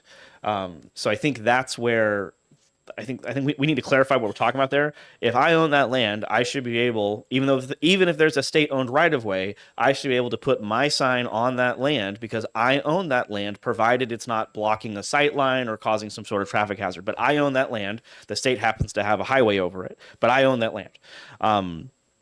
So that's my worldview on that. Outside of that specific situation, I would say total ban on state land, because now you're talking about putting them up in state parks, right? You're talking about all sorts of things. And I agree with Representative Newsom on the idea of it's coerced speech. It's no longer, I love that term, content neutral. It's now coerced speech. It's a public forum that you have now invaded, and you're putting your speech out there. And I think, I have a district now, I had Manchester and Litchfield at one point, but I've had farming communities, I've had urban communities. Now I have a town with a village, but it's also rural, and I live in a very rural town. So I've seen it all. And I don't think, in where you've got Route 77, Route 149, Route 114, those are the main drags through town, 114 and 77 being the two main ones. 149 is just basically going to New Boston. But there's, even on those highways, those are state-owned highways, like there's businesses, there's houses, I have no problem putting my signs up on those highways because there were homes and there was all sorts of places to put them, and it was not a problem. And I've never seen a situation like in Chichester, like my business is in Epsom. I drive through Chichester on Route 4 literally every day. Literally every day. There is that place that sells buffalo meat. There's multiple car dealerships. There's homes. There's a lot, respectively represented with, there's a lot of private land through there. Half of my staff lives in Pittsfield, so I'm in Pittsfield all the time. There's a lot of, is that 28 that goes through Pittsfield? See? Familiar, right? So I would respectfully disagree. I think there are opportunities for you. I mean, you guys have that one spot where it makes a diamond, a triangle on Route 28, but it's the cut through from Route 4. People cut through that little center. Yeah, and there's a lot of signs in there, right? Yeah. So, but I guess my point, to kind of come back full circle, is I think the rules from the state need to be uniform.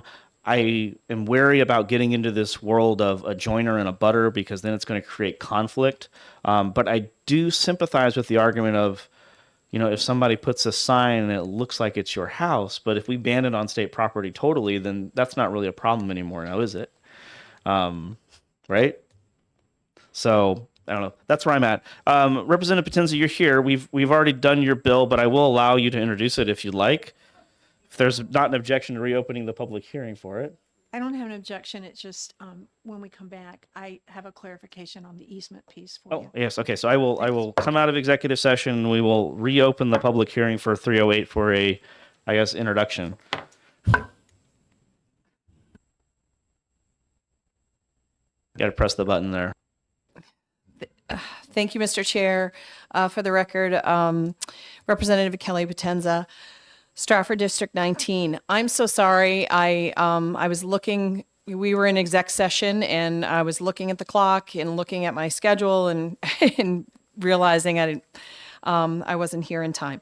Thank you for opening it back up. So when I worked with OLS on this, it's because there are in Stratford County, there are some polling areas that are not following, I guess, what protocol is, which is this column that if it is a out-of-state New Hampshire form of identification, that they basically say what form of identification it is, and then they list, the state. That's not happening. I know that that's probably in maybe Secretary Scanlon can speak about that. I think it is in the election manual. But when I asked if it was actually in statute, OLS searched for it and said it wasn't. And so that's why it's now in there. So basically, my bill is, 18, 19, and 20, and it's just for it to be there. Now, I have heard when I introduced this bill, I heard from supervisors of the checklist in different places around the state, and they said, well, it's already there.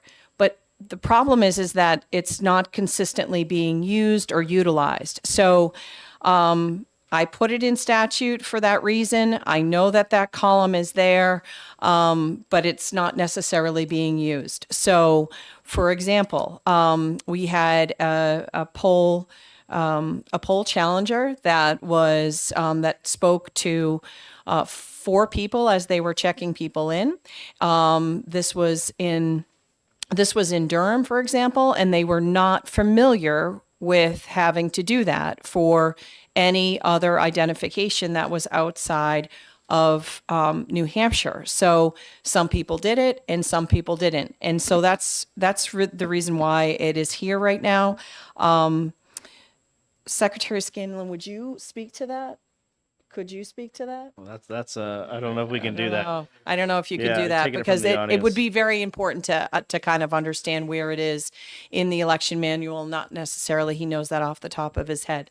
So I was told it's not in statute anywhere. That's why those 3 lines are put in, and that's pretty much it. And hopefully it becomes commonplace that it's just one of the procedures that is happening with people that are checking in voters. A question? Will you be taking questions? Sure. Are there questions from the committee? Yes, Representative Newsom. Thank you very much, and thank you for taking my question. Would you be open to an amendment changing supervisors to include ballot clerks, since they're the ones doing the checking in? Well, it just basically says the checklist shall have a column for supervisors. So supervisors doesn't necessarily mean supervisor of the checklist. It could mean ballot clerk, but you could change that wording if that's no problem for me at all. Okay. Further questions from the committee? Seeing none, thank you. Representative Hennessy, is that for this bill? Yeah, okay. All right. See what you've done to us, Representative Potenza. We have such, we were nice. We're having a nice conversation. Now we're back in the hearings. Now-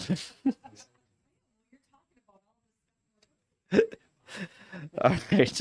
And Representative Potenza, if you could get a pink card for me too.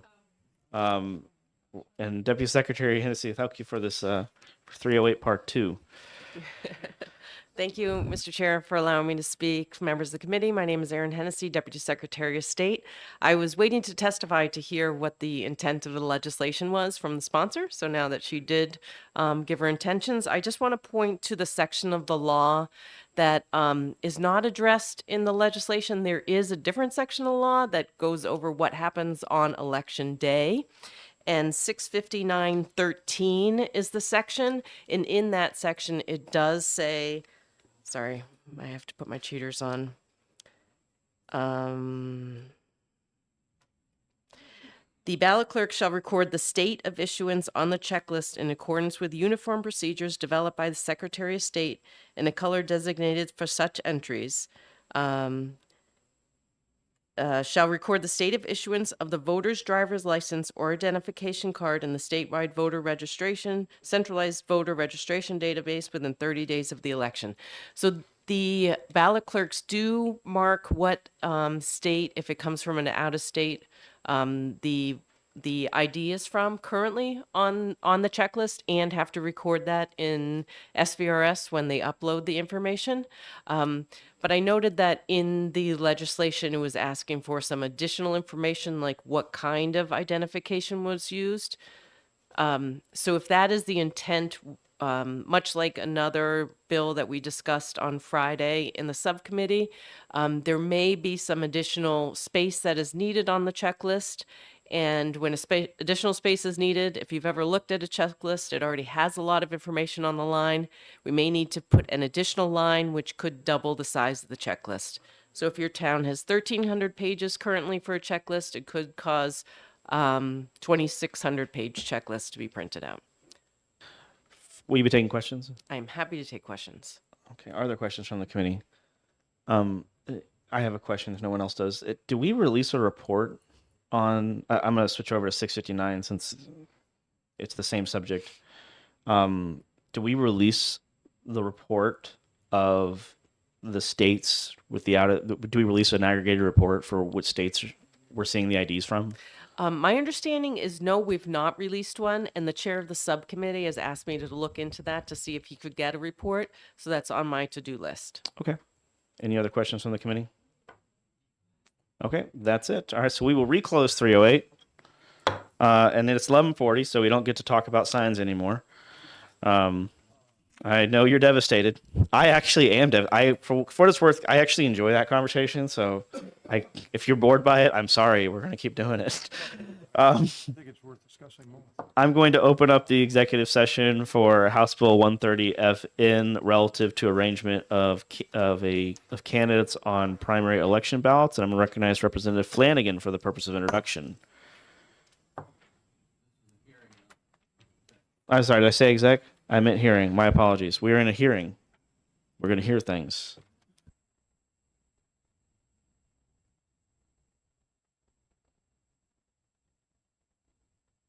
Thank you, Mr. Chairman and members. For the record, my name is Jack Flanagan, and I represent Hillsborough 45, which is a floatorial of 4 towns, Hollis, Brookline, Mason, and Greenville, all on the border. I'm introducing the House Bill 130. However, Secretary Scanlon had sort of grabbed me when he knew about this bill, and he did know this bill was coming because there's a little history that I'd like to share with you.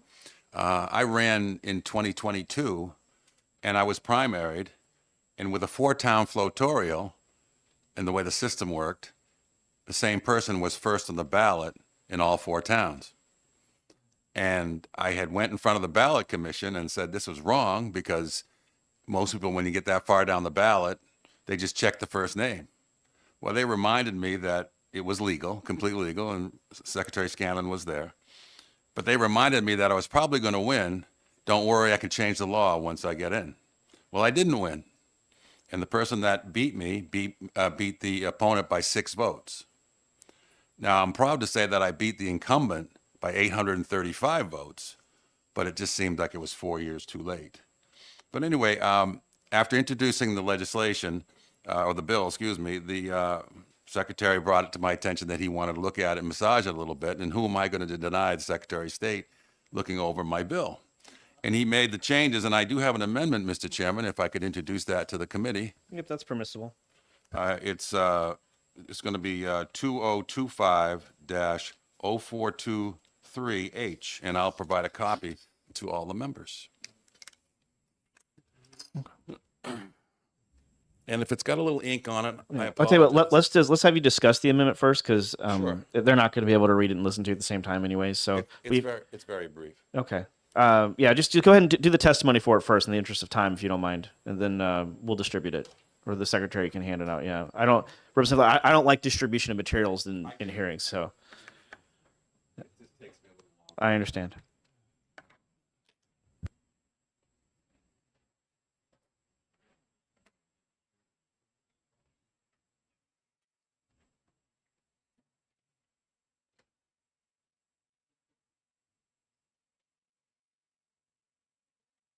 So in producing the original bill, I tried to mirror the statute that deals with the Senate primaries, because there was, from what I understand, a lawsuit years ago that forced the law to be changed because there were member towns, rather, that were important in the primary for the Senate. And at that point in time, Senator Scanlon, I give you a demotion, Secretary Scanlon had said, let me look at it. And he did, and he made changes, and I wasn't going to deny him. And basically it mirrors the statute as it pertains to the Senate. But it spells out a little bit specifically on the, the numbers and the, where it seeds the candidates and that type of thing. And I may defer to him because it's more his language than mine. But the point is I'm trying to make it so that what I experienced in my primary. Mr. Chairman, should I stop my testimony or? Fine. Please continue. All right. So what I'm trying to do is make sure that doesn't happen to somebody else, regardless of the party, whether it's Republican or Democrat, is that when you get far down in the ballot, the position of the name is almost as important as your background. And I'll leave the merits of the amendment possibly to Secretary Scanlon, if that's okay. Do you want to take questions? I always am available for questions. Other questions from the committee? Seeing none, thank you. Thank you. Secretary Scanlon, you're up next.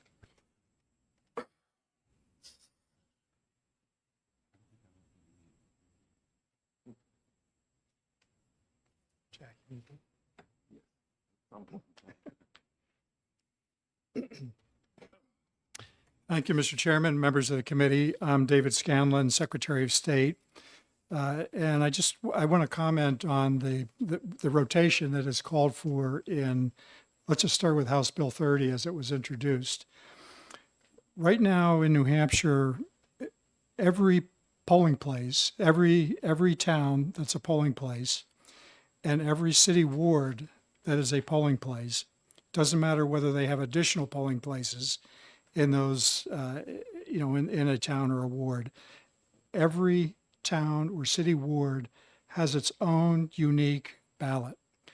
And it is the same for every voter that participates in the election in that polling place. So what House Bill 130 as introduced does would require a further rotation of candidates' names within that polling place, which means that we would have to print multiple ballots with different name configurations to be used within that polling place, which would create a nightmare for everybody because of the counting process, whether it's done by a machine or whether counting teams are counting the ballots because there would be different name configurations. It would make it a very difficult task. So when I saw that on the bill that Representative Flanagan introduced, I suggested to him a rotation scheme that would work and it would maintain the individual single ballot used for a polling place. What this calls for is that in a multi-town state representative district, there would be a rotation process where right now we have to rotate the order of names on the ballot to make sure that that process is fair. That was ordered by a court some years ago. So we have a seating process where a name is randomly chosen of a candidate that will go first, second, third, all the way down. This would allow the first seed to be listed in the largest town in the district. And if it's a multi-member, multi-town district, number 2 seed would go in the second largest town. If there's a 3 seed, it would go in the third largest town. And then when you run out of candidates and there are still more towns, that order would reverse to try and balance out the population within that district. So this is a rotation scheme that would work for state representative. The only caution I have with this is that right now we have a very complex ballot because we have rotation schemes for every office on the ballot. It is different for state representative. And for state representative, we also have a further staggering on the ballot so the names don't line up on a horizontal line to make it look like the horizontal lines aren't running against each other. And this would require further rotations. And every time you add more rotations, it does create the opportunity for mistakes on the ballot, which is something that we fear and dread and take every precaution to make sure that doesn't happen.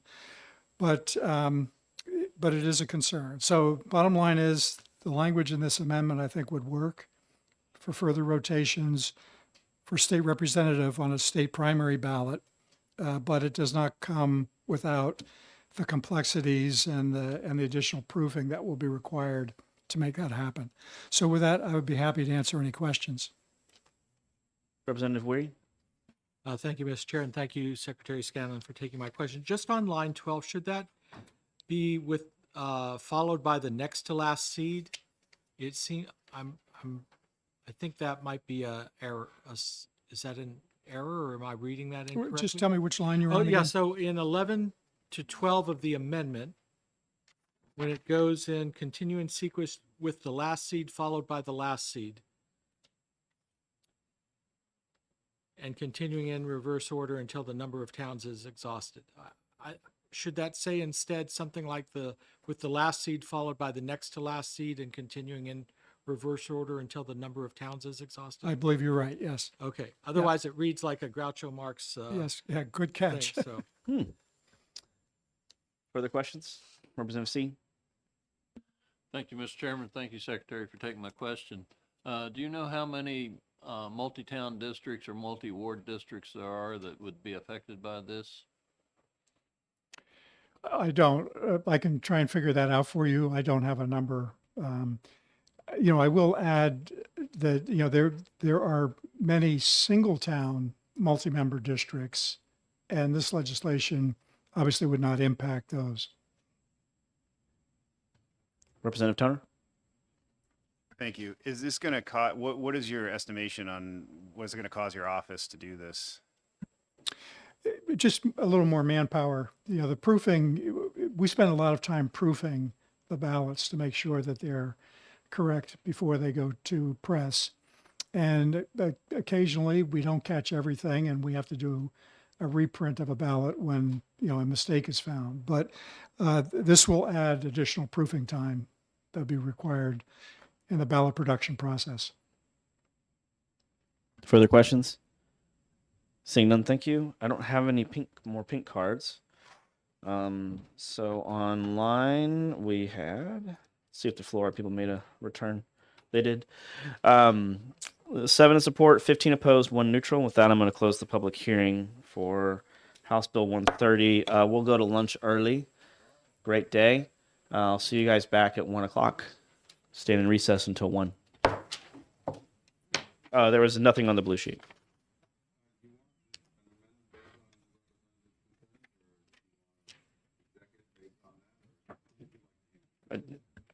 Talk to Representative Weary.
Okay, it's past 1 o'clock, so my apologies, but I ran late.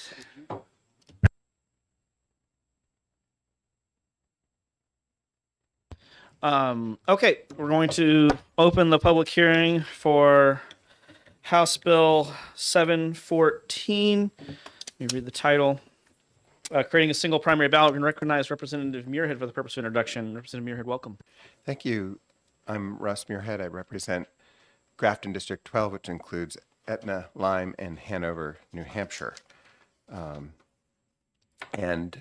was asked to introduce this bill at the request of several New Hampshireites who participated in the Citizens Assembly, a 3-day event at St. A's that was held last June, consisting of sort of equal numbers of Republicans, Democrats, Independents. A bunch of citizens got together, talked about politics, discussed lots of breakout groups and discussions and deliberation about problems and solutions. And the single ballot primary, which is what this bill would create, was one of the solutions that garnered 80% or more support among the delegates to this New Hampshire Citizens Assembly. And I'll let some of the participants to that say more about that in a second. The idea is very simple, that instead of having ballots on primary days where you can only vote for Republicans or only vote for Democrats, all the candidates would be on one ballot.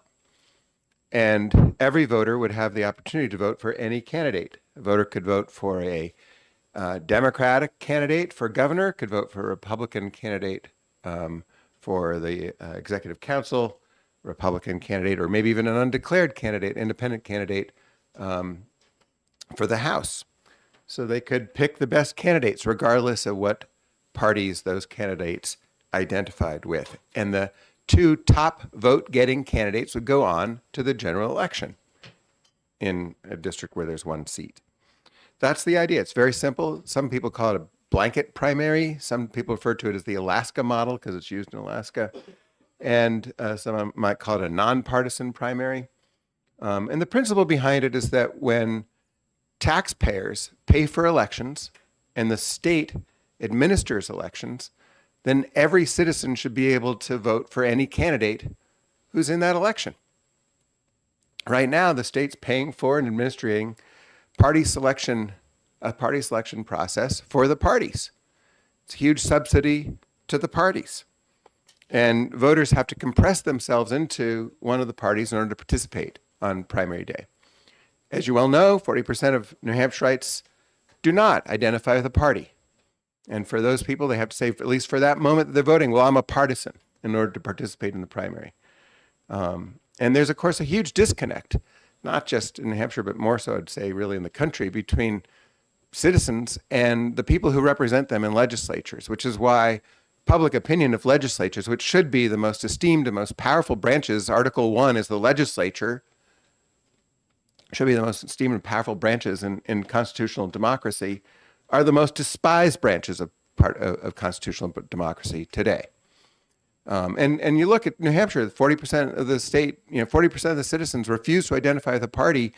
How many independents or undeclared people are there in our legislature, in the House and the New Hampshire Senate? About 0%. So the disconnect is pretty obvious. This single ballot primary would aim to strengthen the connection between representatives and citizens. Some object that it's unfair for people who don't strongly identify with the party to select the party nominees that go forward into the general election. And well, if that were true, we wouldn't allow undeclared voters to participate in primaries. And parties have the option of having party caucuses or party conventions. They could select their general election candidates the way they select their state party chairs. But if they want to engage the common sense of the broad citizenry through an election that's run by the state, then they should allow every citizen to vote for any candidate. Others object that this would invite what's called insincere voting or strategic voting, where, say, imagine, I as a loyal Democrat am in an election where I can vote to select, the Republican nominee. I might vote for what I think is the weakest or most obnoxious nominee thinking that they won't do very well in the general election. So I vote for someone I don't like in order to saddle my opposition party with a weak candidate. Well, this ballot, the single ballot primary, would actually eliminate strategic voting. It would eliminate it because you can only do that when you're sure the candidate you most prefer is going to go forward into the general election. Like when on your side there's an incumbent who's unchallenged or something like that, then you might, I don't know, if you're really clever and extremely cynical, register with the opposition party so you can cast an insincere ballot. It doesn't happen much. It's only kind of the political science geek club that does this kind of strategic voting. Most voters are in fact sincere and vote with integrity. But this reform would actually eliminate that by making every primary contest a competitive primary.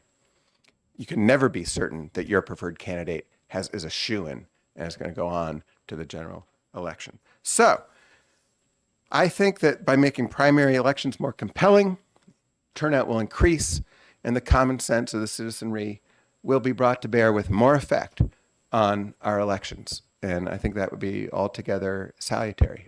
And so that's why I viewed the request from some constituents from whom you'll hear and from delegates to the New Hampshire Citizens Assembly with such sympathy. Thank you very much, Mr. Chair. Thank you. Will you be taking questions? Yes. Are there questions from the committee? Seeing none, thank you. Next up is Marjorie Porter with New Hampshire Together.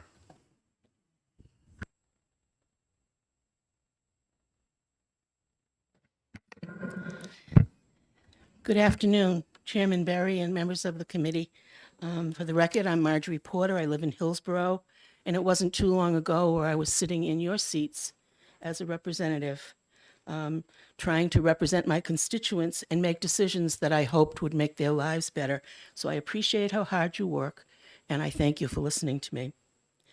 For the past year, it's been my honor to work with New Hampshire Together, a nonpartisan nonprofit whose goal is to help everybody, everyday citizens, become civically engaged. Our process helps them to identify common problems and encourages them to work together to find common ground and to seek workable solutions, which then can be put into action. During the fall, winter, and spring of 23-24, we held listening sessions throughout the state in every county to hear our citizens' concerns. And to make sure that we were hitting all the demographics, we commissioned a poll from UNH. There were many issues that rose to the fore of that poll. And I know you know some of them, the cost of living, housing, childcare. Those were all there. But what surprised us was rising to the very top were three major themes: political polarization and how it was dividing us, confidence in our elections and how we needed to improve that, and the lack of representation and responsiveness of government to the people that they represent. Over a 3-day weekend in June, New Hampshire Together held the first ever in the United States statewide Citizens Assembly at St. A's. And Representative Muirhead mentioned it, and I'll give you a little bit more detail. They came to address these issues and to find a solution. We strove to ensure that the 50 delegates who participated were demographically representative of the state as a whole. We worked hard to get people from north and south, east and west. We made sure that the delegates were of different political persuasions, and as a matter of fact, we had a pretty good match of, and a few outliers. We had some Green Party folks there. We had Libertarians, we had Democrats, we had Republicans, we had left-leaning undeclared, we had right-leaning undeclared, and we had moderate undeclared. They were all there together in this room, these rooms at St. A's. We made ground rules for respectful dialogue, and all had to agree to those rules. Delegates then chose a problem area, and they broke into groups, and they got down to work to do these 4 things: identify specific areas of widespread concern in their chosen topic, hear different perspectives, and that was one of the most important parts. Evaluate promising solutions. We had experts there from all over, all different aspects of their issues that they could listen to and tap into. And if the solution that they worked up required legislation, to take appropriate steps to make it happen. So in order for the group's policy recommendation to become an official recommendation of the first ever Citizens Assembly, it had to meet the very high bar of 75% of those in attendance accepting it and approving it. And in fact, the 4 proposals that came forward exceeded that. They were all in the 80%. This is a nonpartisan group of people. Ms. Porter, just, Yeah. your time has expired, so I need you to bring your remarks to a conclusion, please. Okay, I just have one more little paragraph. That's fine. I wish you could have been there to see this. It was hope-giving. And one thing I want to leave with you is that these were people, your constituents, my former constituents, who saw a problem and didn't just want to complain about it. They wanted to find solutions that worked. They are concerned about the polarization, and they feel they're not being represented. I urge you to listen to them today, because they will tell you how people in the real world are feeling. Thank you very much. Thank you. Will you be taking questions? Yes, I will. Are there questions? Seeing none, thank you. Next up is Bill Black. On deck will be Kate Markey.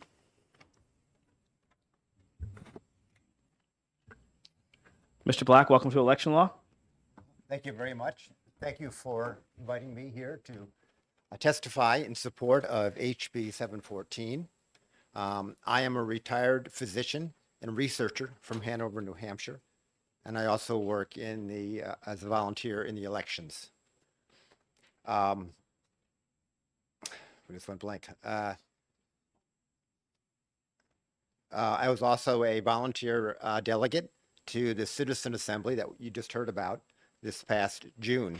I was one of 50 volunteer delegates to that.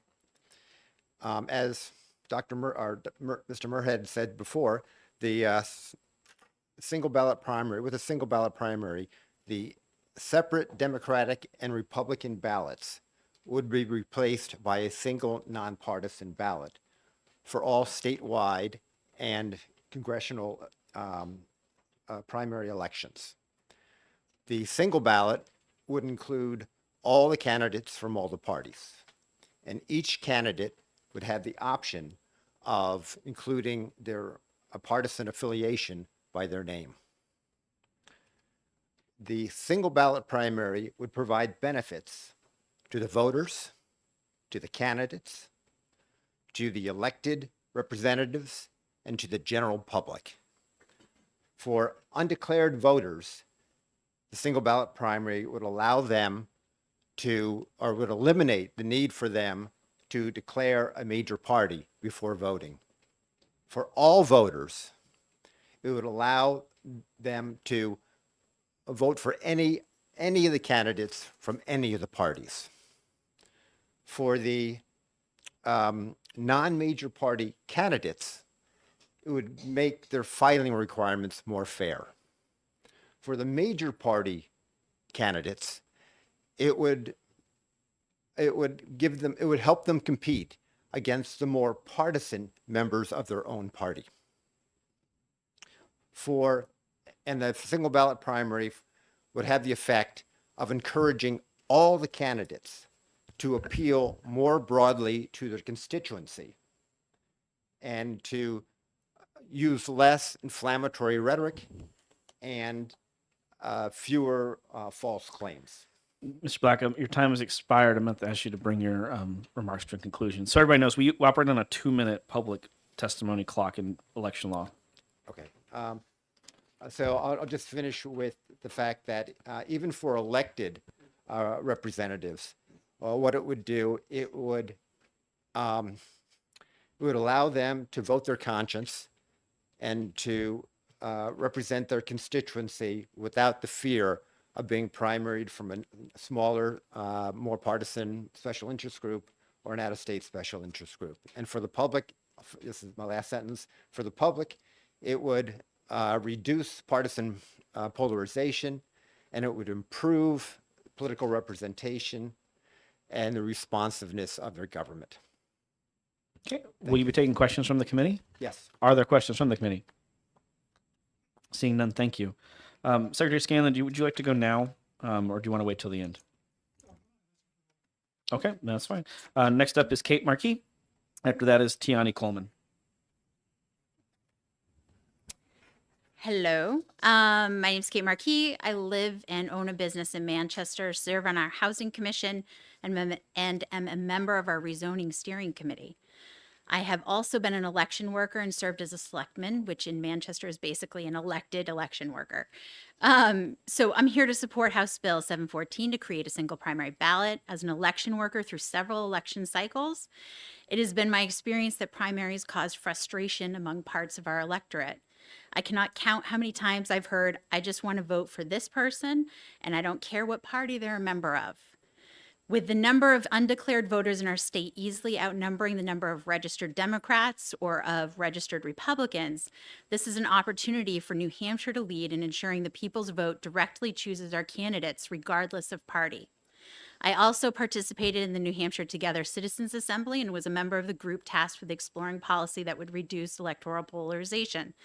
We were a very diverse group of individuals, politically from far left to far right, everything in between and outside of that spectrum. And we were all residents of the state who cared very deeply about the work we were doing. Through discussion, we discovered that we all felt having a single ballot primary would reduce polarization by allowing the majority, rather than a minority, pick candidates for the general election. It was really one of the few concepts we all agreed on that we felt would actually reduce polarization. Manchester and Nashua both hold successful single ballot municipal primaries, nonpartisan. I have worked the Manchester primary. There are less questions and conflicts with the single ballot and no concerns from undeclared voters about being left out of the process. There are 4 states in the US already doing this, and they report it has not favored one party over another. This is an impactful, tangible way to hear all of New Hampshire's registered voters in the primary process. I ask that you please support HB 714, which gives voice to all New Hampshire's registered voters. Thank you. Okay, will you be taking questions? I will, if people have them. Are there questions from the committee? Representative Gilmore. Besides Alaska, what are the other 3 states? Oh, that is a great question. Nebraska, Louisiana. Washington, California. California. It's 2 blue and 2 red states. Yeah. Representative Lane, do you have a question? Okay. Ward 9, right? Yes. Yeah. Ross. That's right.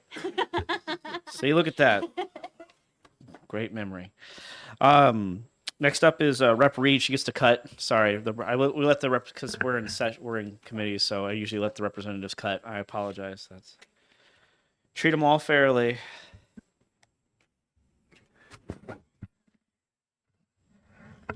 Apologies. Thank you, Mr. Chair, and thank you, honorable members. For the record, my name is Ellen Reed. I represent Rockingham 10, which is Newmarket and Newfields.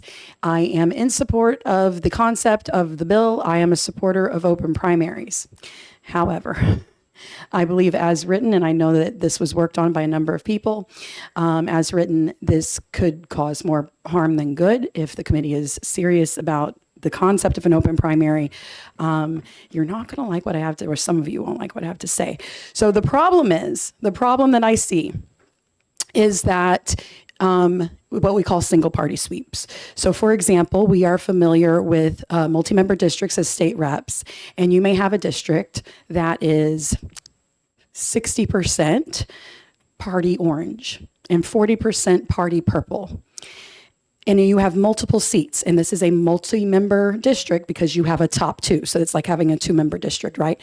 Even though numerically, you might expect a lot of times that to be split, 1 orange representative, 1 purple.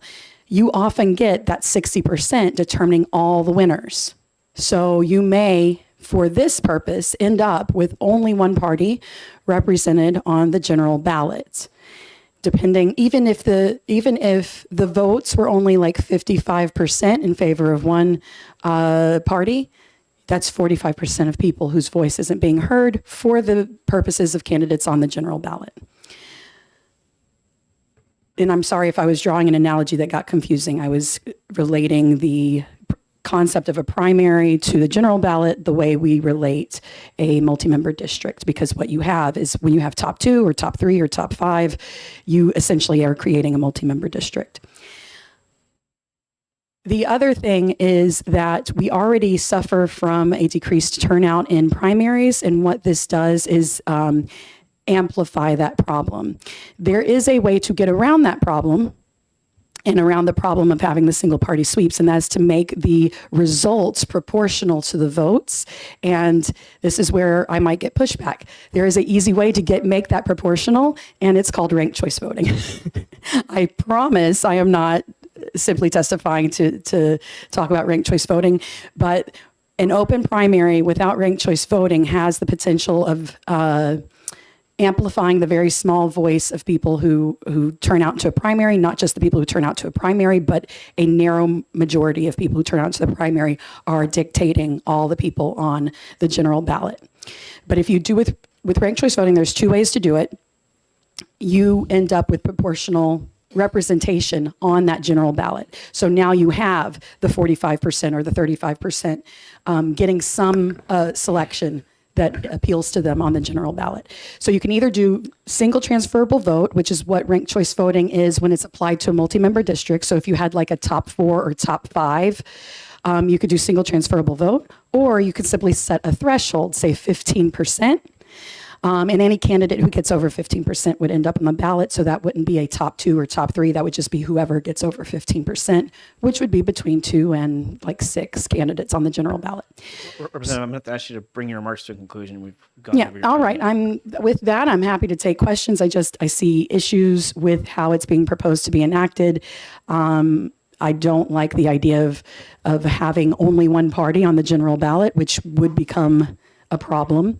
But there is a solution, and I do support the concept of open primaries. Questions from the committee? Seeing, Representative Grill, you've joined us. It's good to see you. Is your car fixed? Excellent. Next up is Tiani Coleman, and then Warner Horn is on deck.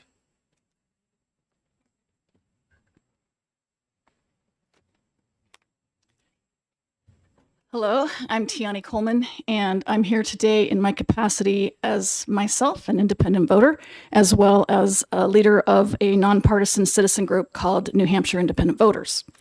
I do other things. I'm not here in that capacity today. So I have been a resident of New Hampshire for over 11 years, and as an independent voter that entire time. I became an independent voter, unaffiliated voter, about 12 years ago. But about 20 years ago, I was the chair of the largest county in the Republican Party chair of the largest county in Utah, over 1 million residents. And I worked in the inner circles of party politics within that county and within the state. And then later, I became a campaign manager for a U.S. congressional candidate who was a moderate Democrat running in one of the most conservative counties in the state. So in those 2 experiences, I was able to experience inter-party politics in areas where you didn't have very much power, as well as like in the capital city of Salt Lake City, proper Democrats actually had a lot of power, but in the state, Democrats had no power. So I got to watch a lot of things, and I came to see that corruption does not belong to any party. Corruption belongs to power. And that was when I started thinking, what can we do to change the way the electoral system works in the state, which was a caucus system, and there was a lot of things, I'm not going to go into it, but I started thinking we really need to make some changes. And I'm also an attorney, and I came across Justice Scalia's, a little after 2010, I came across Justice Scalia's landmark decision in California, Democratic Party v. Jones, that came out of California, where they decided that what was it called? A ballot, it's called a blanket primary. They decided that a blanket primary was unconstitutional. A blanket primary is when you do it single ballot, but you're still choosing the party nominees. But Justice Scalia had a little sentence in there that really piqued my interest, and it was a sentence that said, but parties don't have primary elections don't have to be by party nominees. You don't have to be selecting party nominees in a primary election. They can just do a nonpartisan, he could call it a nonpartisan. If it's nonpartisan and you're not selecting the primary nominees, then it's perfectly constitutional. And I was like, wait, what? And that's when I started, really working hard as an electoral reformer, working in favor of such things such as nonpartisan primaries.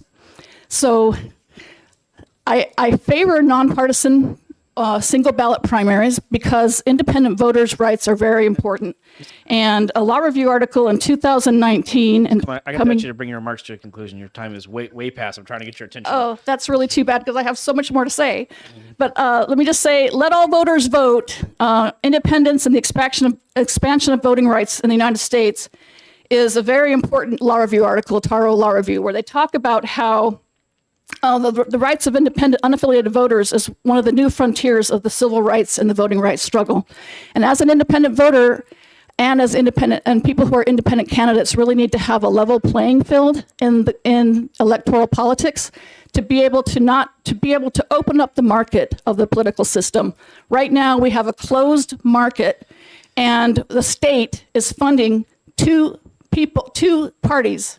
And then they're saying that they're only going to choose one person out of that party. I'm going to have to ask you to end because if I don't enforce it on you, I can't enforce it on anyone. So I'm going to have to ask you. I believe I've given deference. Okay, can I have one more sentence? I'm sorry, I'm not going to allow that. I've already allowed you to bring your remarks to conclusion. Please allow me because it's really, just one more sentence. I'm going to respectfully decline because I need to enforce the rules uniformly, and I'm sorry. Next up is Warner Horn. She take questions? No, she can't take questions if she wants. Have questions. Yes, that's fine. You like questions? Yes, I do have a question. You referenced a 2019 article. Could you make sure that it gets into the committee's hands so we can review it? Yes, I can send you a link to that article so that you can read it. The article itself is not about nonpartisan primaries per se. It's about the rights of independent voters. It's about the importance of voting rights of independent voters. Further questions from the committee? Representative Wilhelm? Thank you, Chairman. Thanks for taking my question. What was the last sentence you were going to say as part of your testimony? I'm going to roll that out of order as much as I do love the tongue in cheek of it. Thank you. Next up is Warner Horn.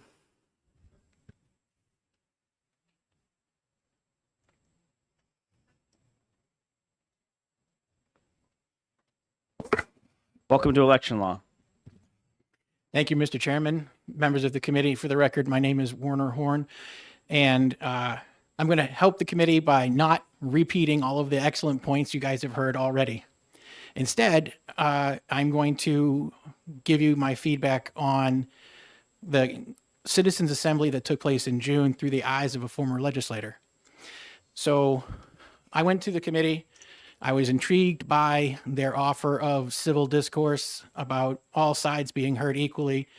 And to my great surprise, they meant it. We had 48 hours over 3 days of excellent communication, respectful discourse. Points were heard, and when there was disagreement, there was no polarization of feelings. Everybody walked out of there at least willing to shake hands, if not willing to stay civil. And the most intriguing thing to me as a former legislator was they were bringing information forward that I would not have considered in any other context. I've had more than enough constituent engagement as a representative, and they were saying things to me that I hadn't heard. Which makes me think there is exceptional value to the organization and the process by which we got this legislation out. We, as legislators, are starved for the information that helps us make decisions. We go to great lengths to secure it. For these individuals to have organized and produced a way for us to learn more about what the New Hampshire citizens are thinking and feeling, that's exceptional and valuable. And with that, Mr. Chairman, I'm happy to take questions. Okay, are there questions from the committee? Representative Lane. Thank you for taking questions. Both Representative Wilhelm and I were at the conference, and I echo you correctly explained what happened, so thank you. My question is, what other things came out of this assembly than this bill, and do they relate to this bill? Or do you know? So, I'm sorry, could you repeat the question? Were there other initiatives that might be related to this bill that came out of the assembly? There were 3 initiatives that passed the 75% threshold, and they were all fairly unique in that respect. So any of the other things that were discussed wouldn't have made the 75% margin and wouldn't have been valuable connected to this specific legislation. Further questions from the committee? Seeing none, thank you. Next up is Eric here. And then on deck is Stephen Bourne. Thank you, Mr. Chairman. I speak this afternoon in support of HB 714. I am Eric Herr, resident of Hill, New Hampshire. The bookends of my career have been public service, first on the staff of a Republican President's Council of Economic Advisors, and in New Hampshire assignments for every governor from Shaheen through Sununu. Elections took on a special significance for me when, as Hill moderator, I watched our citizens exercise their right and duty to vote. But it was striking that voters' first act at the polls was to choose a party's primary ballot, despite independent voters being the state's largest voting bloc. Perhaps we should revise our motto: live free or die, but vote Republican or Democrat. Today, the purpose of our partisan primary system is to nominate a Republican and a Democratic candidate for public office, effectively making voting districts agents of our 2 political parties and local taxpayers the funders of that agency. But the essential purpose primaries should perform is to ensure that candidates making the general election ballot reflect the will of the citizens of New Hampshire, independent of party affiliation. 3 essential pro-democracy principles follow. First, that all votes count. Second, that all votes cast for a candidate are tallied in that candidate's total vote count. And third, that all candidates are treated identically. Our primary process, partisan primary process, fails these principles. To illustrate, today a write-in vote on a Democratic primary ballot for a candidate on the Republican primary ballot is not included in the total vote count for that Republican candidate. Effectively, the vote doesn't count, and that Republican candidate's total vote count does not reflect the will of all the people. HB 714 remedies these anti-democratic failures. At Gettysburg, Lincoln memorialized our national sacrifice to preserve a government of the people, by the people, and for the people. With your support of HB 714, you have the opportunity to place the people, not political parties, at the center of New Hampshire's primary elections. Your vote will speak volumes. Thank you, Mr. Chairman. Thank you. Mr. Here, will you be taking phone calls? Woo. Will you be taking questions? Wow, No, my yes. mind just slipped a gear there real fast. I'd be Are there happy to questions take from the any committee? questions. Seeing none, thank you. Thank you. Next up is Stephen Bourne, and on deck is Daryl D'Angelo. Is that written testimony? Just put it on that side of the desk for me. Oh, you're going to reference it? Then it can be distributed. That's fine. My apologies. Yeah. So those know, if you have copies of written testimony, we put them up front for collection later. If you have something you're going to reference in your testimony, like a graph or something like that, obviously we have to have that to hear you. But that stops the what I just did. The paper. Well, what happened is towards the end of the day, it'll just be like, and you can't find anything. All right, we're ready to go when you are. All right, thank you. I'm Stephen Bourne from Rye. If you know me, you know I'm not political or ideological. I'm an engineer, and I can't stand something that's not working. I've been at this for over 20 years. I passed out examples of some of the things I've been doing. In addition to being on the planning board, budget, I wrote a book. Those numbers I'm going to ask you to help me demonstrate right now. So I would like you to all briefly just stand up And Russ, I used 18, so can you stand up too? Just The briefly committee needs to stand remain up, please. seated. The committee's got to Please. remain seated. I'm sorry. The committee has It's to very remain hard to seated. demonstrate. I understand, but you're going to have to, we'll have to use our imaginations. I don't care what the public does, but I'm going to ask the committee members to stay seated. All right, so much for the effect.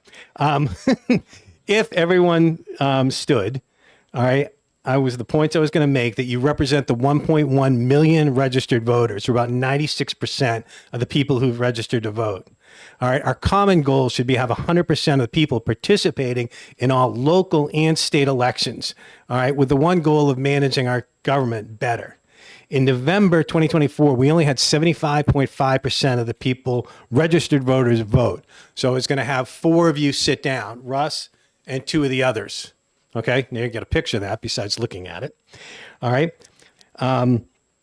Now in September, all right, only 22% of the people who voted participated in the September primary. So we're going to round up to 4. All right. And that leaves everyone else that represent the 78% of the people who voted in November. All right. But did not participate in the primary. All right. So everyone sitting, who is going to be just about everyone else except for the people at the ends. All right. You need to hope that the people sitting, or the people still standing, those 4 people, all right, represent who you want to see on the November ballot. All right. What you're looking at with just 4 people representing all of you is a leverage system. All right. A disproportionate amount of people have power greater than their size. All right. That's known as disproportional power. All right. Our partisan process, because of that, is broken. All right. There's also other issues this caused. In 2022, I ran as an independent. When I asked people who had already voted if they voted for me, none did. They also admitted that they had no idea who the Republican or Democrat options were. As we just had a great conversation and they were not enamored with either party, I asked why not support an independent. Everyone said they voted against the party that scares them the most. In our New Hampshire system, people are voting against, not for people. For many undeclared voters like myself, there are people running in the primary on both sides that I prefer much more than those who make it to the November ballot. We're paying for the primary, and I want the right and the freedom to vote for the candidates I like, regardless of party affiliation. The parties are not paying for these partisan primaries. We are. After the 22 September primaries, I did some back of the math envelope to estimate what cities and towns pay. All right. It worked out to be around 4.5 million what cities and towns pays. That does not count what the Secretary of State pays for these. That's something that 900,000 people in New Hampshire did not use. All right. It's no mystery that the New Hampshire Citizens Assembly, this came out as something we should move forward. So the first thing I did. Well, I'm going to have to, your time's expired, so if you can. Well, I had to use a lot of it, not getting you to stand. I understand, but your time has expired. So just briefly, I went through all the RSAs, and what I learned, all right, is that we've created, our RSAs have created 2 classes of people, those in the parties and those who are not. All right. It keeps people from participating in the process. All right. And everything you're going to hear, all right, opposing this, all right, is a challenge. None of this is a showstopper. Everyone is a solvable problem. Myself and others are more than willing to work with us to make this change that should get us our common denominator goal, which is getting more people participating in our process. I will be more than glad to answer questions for 2, 10 minutes, or 30 minutes. There is no time limit on questions. I've never imposed one of those. So. All right. So I handed out a lot of stuff and ask anything you ever wanted to know about. Are there questions from the committee? Seeing none. Thank you. All right. Lucky I'm in sales and I'm not hurt. Next up is Daryl D'Angelo, and on deck is Lynn Briggs.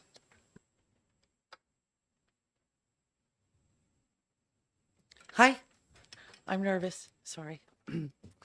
My name's Daryl D'Angelo. I'm from Amherst, New Hampshire. I have been an independent, unaffiliated voter my entire life. And I've drifted in and out through the primary process here, but always immediately disaffiliated because I kind of float that way. And over all these years, I've watched things move further and further away from representing me. We often speak of the state as a controlling and limiting entity, but at its best, government seeks to remove barriers that prevent people from freely exercising their rights and freedoms.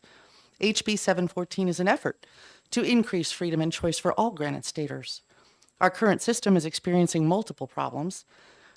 For one, toxic polarization is negatively affecting our state.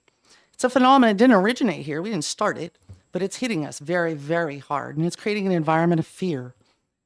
I was a ballot clerk for many years. Our town won't let me participate anymore as an unaffiliated voter because they're worried about challenges. They only want an even number of registered people at the tables now. Anger and marginalization are leading to disenfranchisement, withdrawal from the process. The people that do participate misuse the process frequently just to cast no votes. We're stifling the marketplace of ideas. We are blessed by the foresight of our founders who codified freedom of speech in our First Amendment. It's often said that the best answer to bad speech is more speech. Nowhere is this more true than in the marketplace of ideas. Yet our current primaries systematically exclude the voices of everyone not directly affiliated with one of only two political parties. And competition is being stifled. Competition requires free speech and equal ability to discuss and debate ideas. And finally, we have unequal ballot access. As publicly funded events, our primary elections must by definition be open to the public. But that doesn't merely mean voters.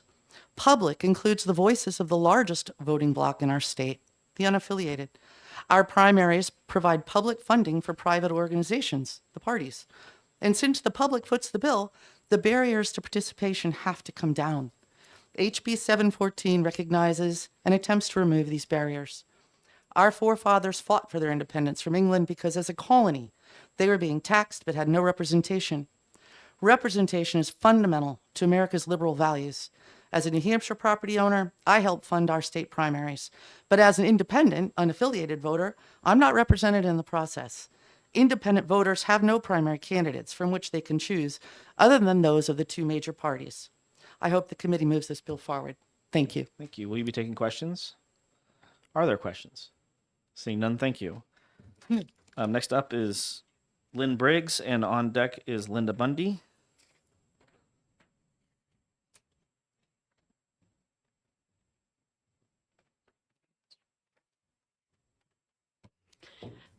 Good afternoon.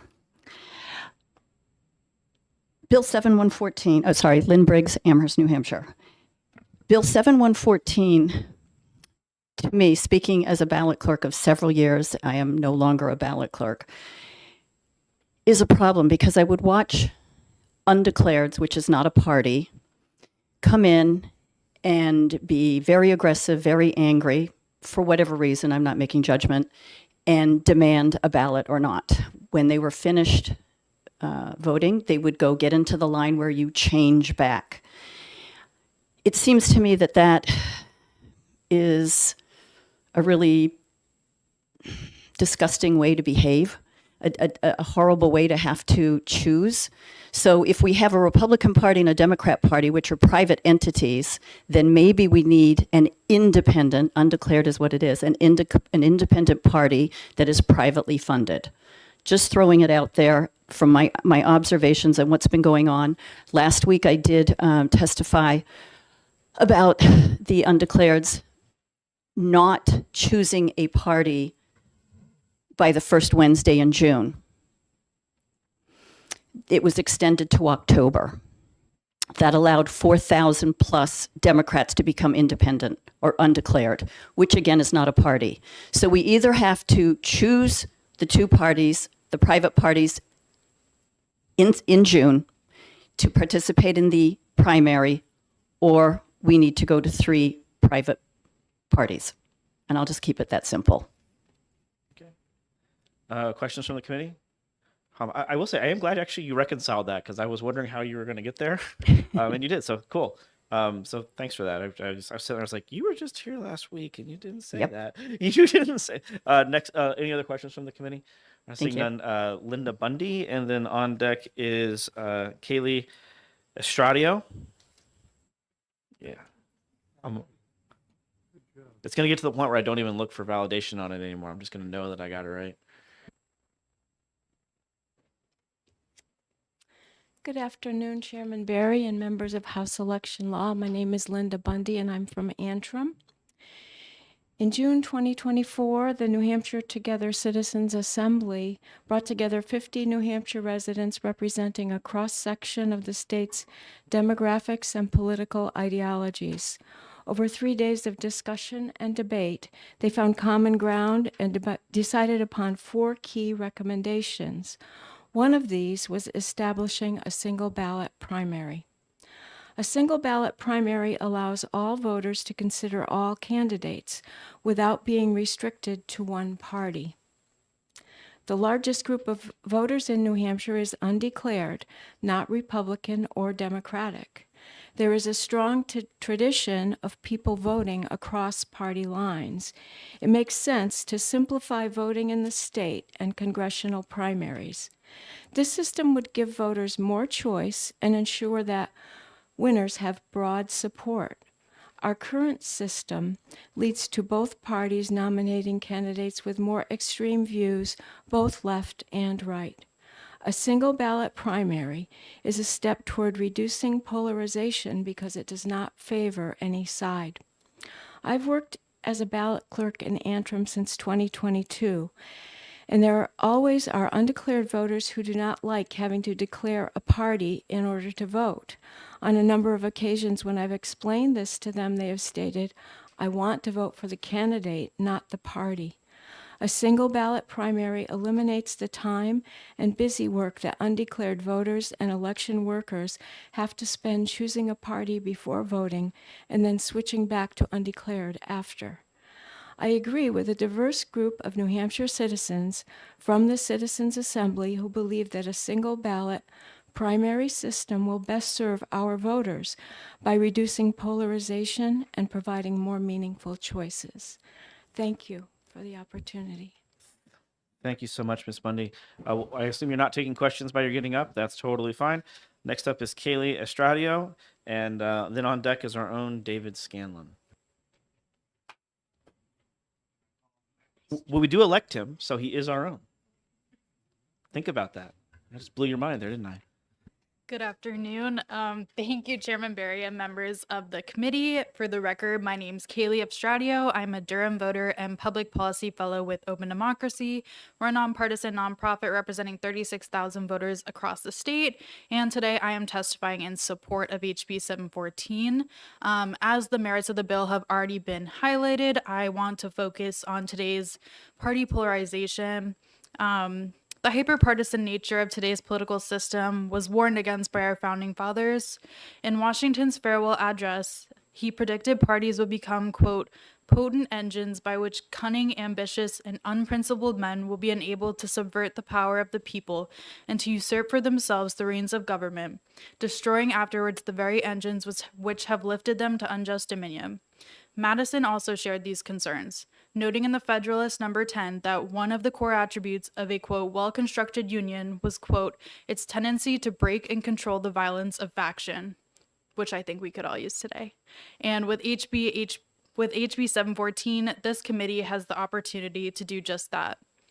The primary voting system should be built around the needs of the people it serves and not the other way around. This is not the case today, as New Hampshire taxpayers essentially subsidize political party candidate selection for the 2 major parties, despite independents making up the majority of the voting bloc. A single party ballot would work to bring the power back to the people and away from the party systems. 2 blue states, Washington and California, and 2 red states, Nebraska and Alaska, currently utilize single party ballots in their primaries, and none have found that the system favors one party over another. So for these reasons, I urge you to vote ought to pass on HB 714 to put people over party and better meet the needs of all Granite Staters. Thank you, and I will take questions if there are any. Okay, are there questions from the committee? Seeing none, thank you. Last up is Secretary of State David Scanlon and Representative Gosowski. If you could grab the blue sheet for me. Thank Had you, a Mr. chance to take it Chairman. all in, Mr. Secretary. Now you get to opine. Thank you, Mr. Chairman. I'll I'll keep this brief. First of all, I did have the opportunity to address the Citizens Assembly when they met last year.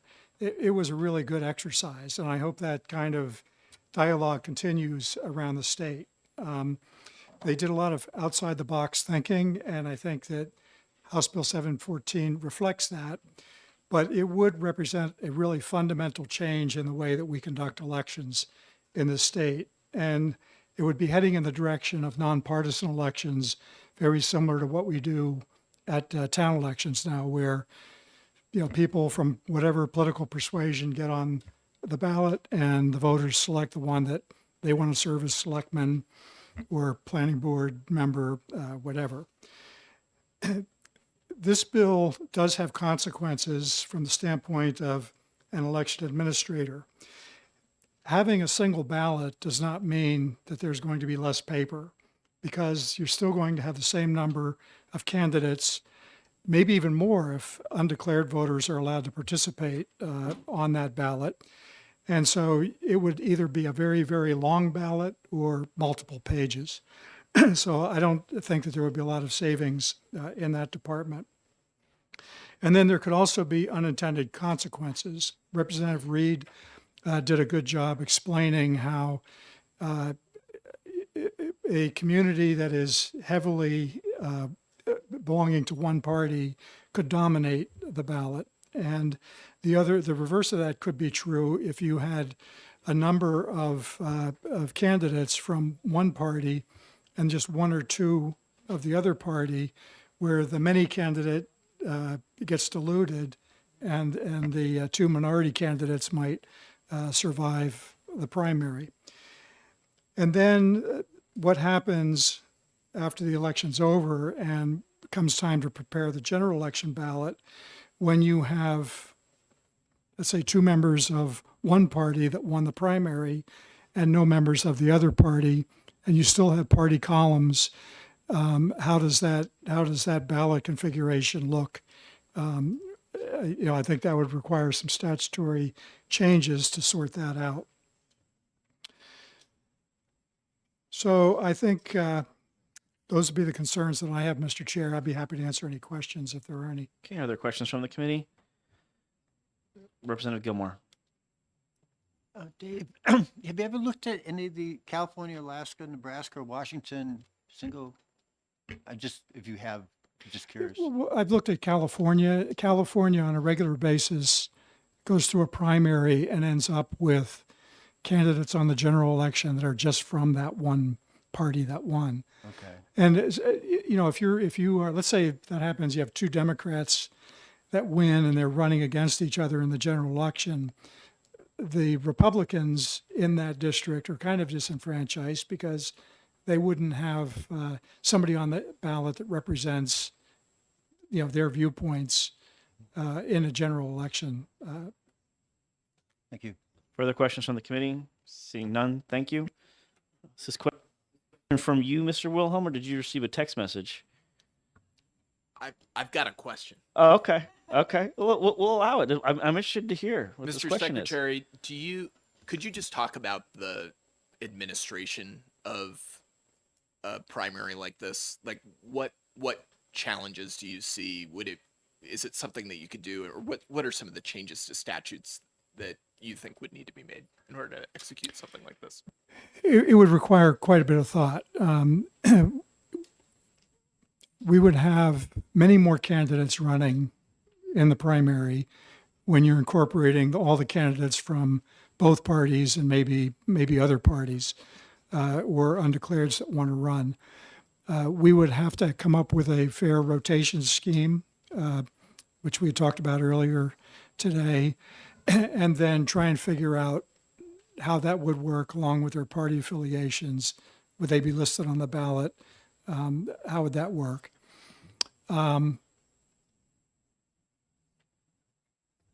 Yeah, I mean, there would be primarily ballot layout issues. All right. Further questions from the committee? Seeing none. Thank you, Representative Scanlon. I don't think I have any more one else signed up to speak on this. So we're going to close the public hearing on House Bill 714. I know we are running a little behind, but we are going to exec 175 right now because we have some members that need to depart. So I'm going to open the notice executive session for House Bill 175, and I'm going to recognize Representative Muirhead for a motion on House Bill 175. Thank you. I would like to move to OTP 175. Representative Muirhead makes a motion of ought to pass on House Bill 175. Is there a second? Representative Lane seconds. Are there any amendments? Representative Willem is recognized. Thank you, Mr. Chair. I'd like to introduce and move amendment 0416H.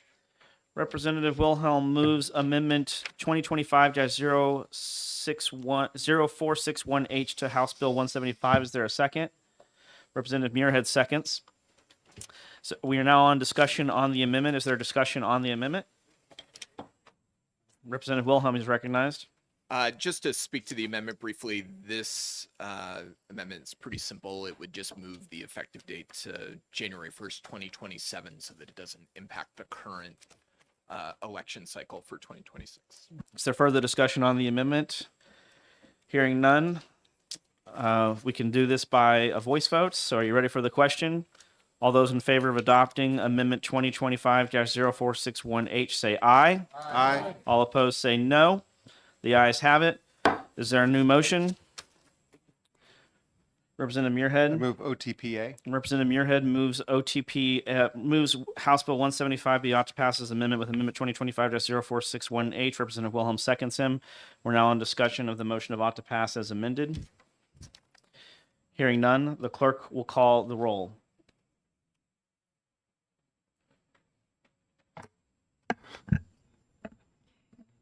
Representative Quayle, No. Representative Padoma Bryan, No. Representative Burnham, no. Representative Wary, No. Representative Wood, No. Representative Harvey Bolia, No. Representative C, No. Representative Gosowski, No. Representative Toner, No. Representative Lane, Yes. Representative Ward, Yes. Representative Gilmore, Yes. Representative Muirhead, Yes. Representative Bay, Yes. Representative Grill, Yes. Representative Wilhelm, Yes. Representative Newsom, Yes. Chairman Barry, Chair votes no. With that, the motion of ought to pass as amendment fails on a vote of 10 to 8. Representative Toner is recognized for a motion. I'd like to motion that House Bill 175 is inexpedient to legislate. Representative Toner moves inexpedient to legislate on House Bill 175. Is there a second? Second. Representative Wood seconds. Is there discussion on the motion of inexpedient to legislate on House Bill 175? Are you ready for the question? The clerk will call the roll on the motion of inexpedient to legislate on House Bill 175.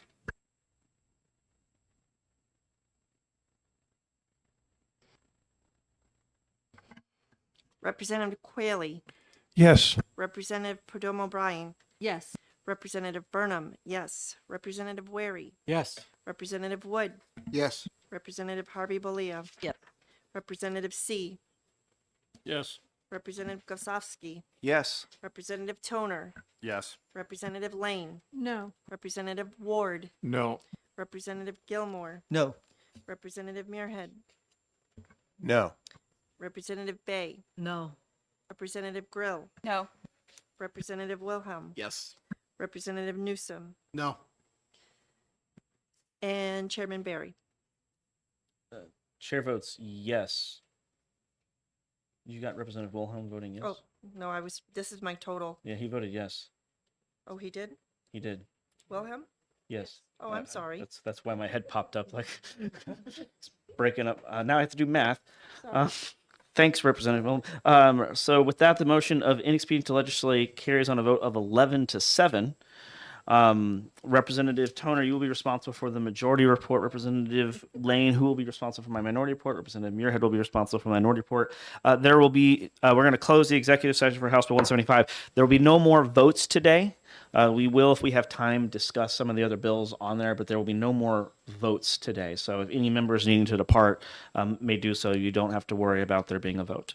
Thank you so much. We're going to leave executive session and we're going to go back into public hearings. I'm going to open up the public hearing on House Bill 154 and recognize Representative C for the purpose of introduction.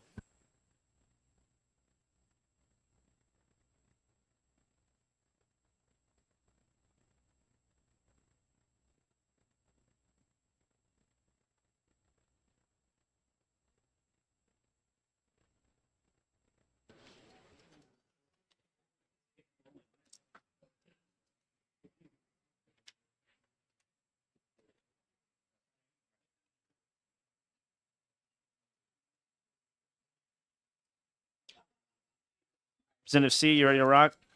Yes. Thank you, Mr. Chairman and members of the House Election Law Committee. I'm Representative Alvin C. of Loudon, representing 8 towns in Merrimack County District 26. I'm here today to introduce House Bill 154, an act enabling voters to request to have their ballots hand counted. This bill is quite straightforward in that it makes it clear that the legislature allows for some individual voters to choose to have their ballot to be hand counted, and that they can do so without forcing an overvote for the ballot counting device to reject, resulting in a hand counted ballot anyway.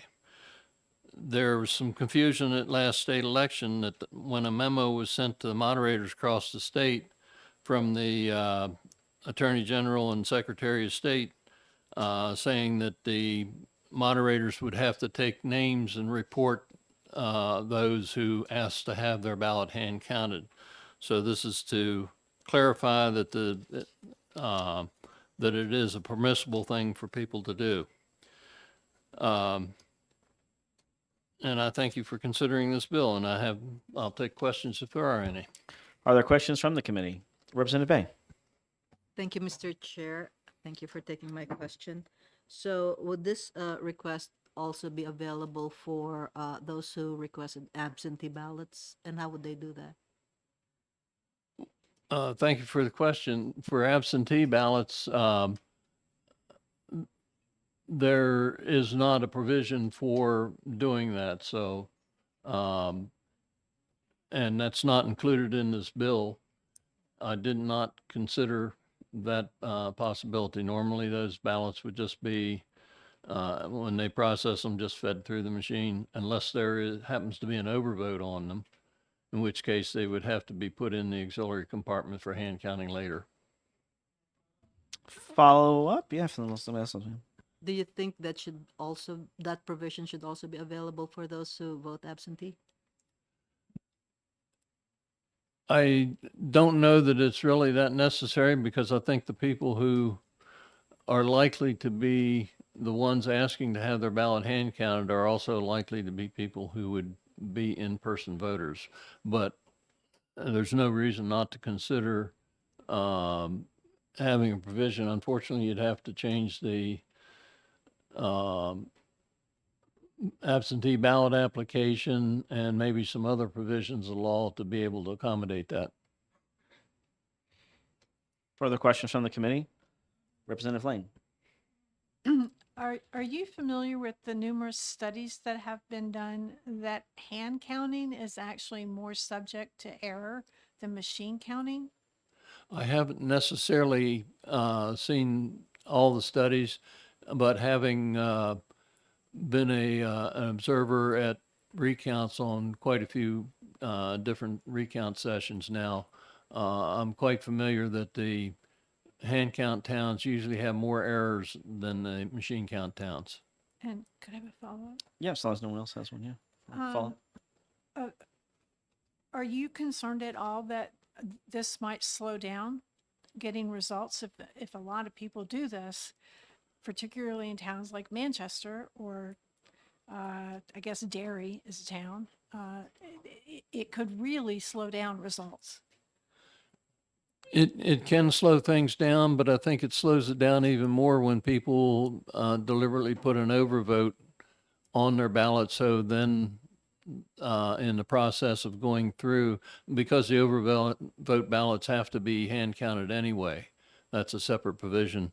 It just, about all it really shows is that there are some people who don't like the idea of using machines. Further questions from the committee? Seeing none, thank you. Next up is, I'm having trouble reading the last name, but John Cawthorn. I'll give about as someone who also has not great handwriting, I mean, if you saw mine, you would understand that was not meant with any sort of criticism. You said Cawthorn. Can you spell it for me just real fast? Mm-hmm. Thank you. Okay, first thing you have to do is press the button in front of you. There you go. And hold it down? Yeah, nope, you let it go, Okay. fine, and we will be gentle, I promise. Okay, so I've never testified in front of a committee before, so I'm new at this. My name's John Cawthron. I'm the moderator for Ward 9 in Nashua. I'm also a senior software analyst for a software company. I'm testifying in support of this bill because as moderator, I've seen an increase. I've presided over 3 elections since I was elected. And there's an increasingly large portion of the population, in my experience, that doesn't trust our elections, doesn't trust the machines, and they want their ballots hand counted. It's because they believe the human interaction with the ballot will be more thorough than the machine interaction with the ballot, which they feel as though the machine is not always accurate. As far as counting these at the end of the night, there's such a small portion of these ballots, maybe 10, 15, 20, and we have to count the UOCAVA ballots that are put in the hand slot anyways. This is no burden on election workers. It's no burden on the election. It doesn't take any longer. I don't know how many of you are familiar with the election process as it is, but we count all the ballots before the election, and on election night, we take them all out of the tabulator and we count them all again. So we're counting 5,500 ballots, at least in the last election in my ward anyways. So if this increases voter confidence that their vote is actually being counted as the way they intended and doesn't put any strain on my election workers, I see no problem with this bill whatsoever. And I think I would encourage it. Okay, will you be taking questions from the committee? Yes. Okay, are there questions from the committee? Okay, oh, yes, Representative Purnam O'Brien, where Derry is a town. Yeah, that's right. Are you aware of any people, or have you heard that people are overvoting purposefully so that their ballot will be counted? Have you heard that? I have not heard of that because the machine rejects the overvotes. So at least in Nashville, the tabulators we're using, if there's an overvote, it's rejected. So we don't accept overvotes. They get that ballot's voided and they get another ballot. Further questions from the committee? Representative Weary. Yeah, just a quick question along the lines of, thank you, Mr. Chair. Thank you for taking my question. You're welcome. Representative C mentioned a memorandum that came from the state. Did you as a moderator in Nashua receive such a memorandum? Yes, I received the memorandum and I refused to comply with it. We actually have the ward clerk and Emily Adesazek, my ward clerk, confronted people that wanted their ballots hand counted and wanted to take their information and report them. I prevented her from doing that, informed everyone in my ward that at least in Ward 9, we're not going to conform to that order by the Secretary of State. This is not Nazi Germany. This is the United States. We should not be taking people's information who just want to vote. So we did receive that, yes, but I refused to comply. Okay. Representative Newsom. Thank you, Mr. Chairman. Thank you for taking the question. You're welcome. Back to the overvote issue. When there's an overvote on one race out of many, does it reject the entire ballot or does it count all of those other races where there's no overvote? It rejects the ballot in its entirety, and we have to void the ballot and give the voter a new ballot. So if there's 3, just say it says there's 5 candidates, pick 2, and they pick 3, the ballot's rejected. So that means that ballot's not counted at all. No race on that ballot is counted. It never goes through the tabulator. It's rejected back to us, and it says so in the readout of the tabulator. Further questions from the committee? Seeing none, thank you. Could I have one other comment about the overthink? I think what might be confusing here is that there's write-in campaigns to make sure that their votes are hand counted as well. So people will fill in write-in spots because those are hand counted in every single election because the machine can't read them. So that might be what's actually occurring. We have a Fair. lot of write-in votes. Further questions from the committee? Seeing none, thank you. Last up is Al Brandano. Representative Goskovsky, if you could grab that blue sheet for me, that'd be great.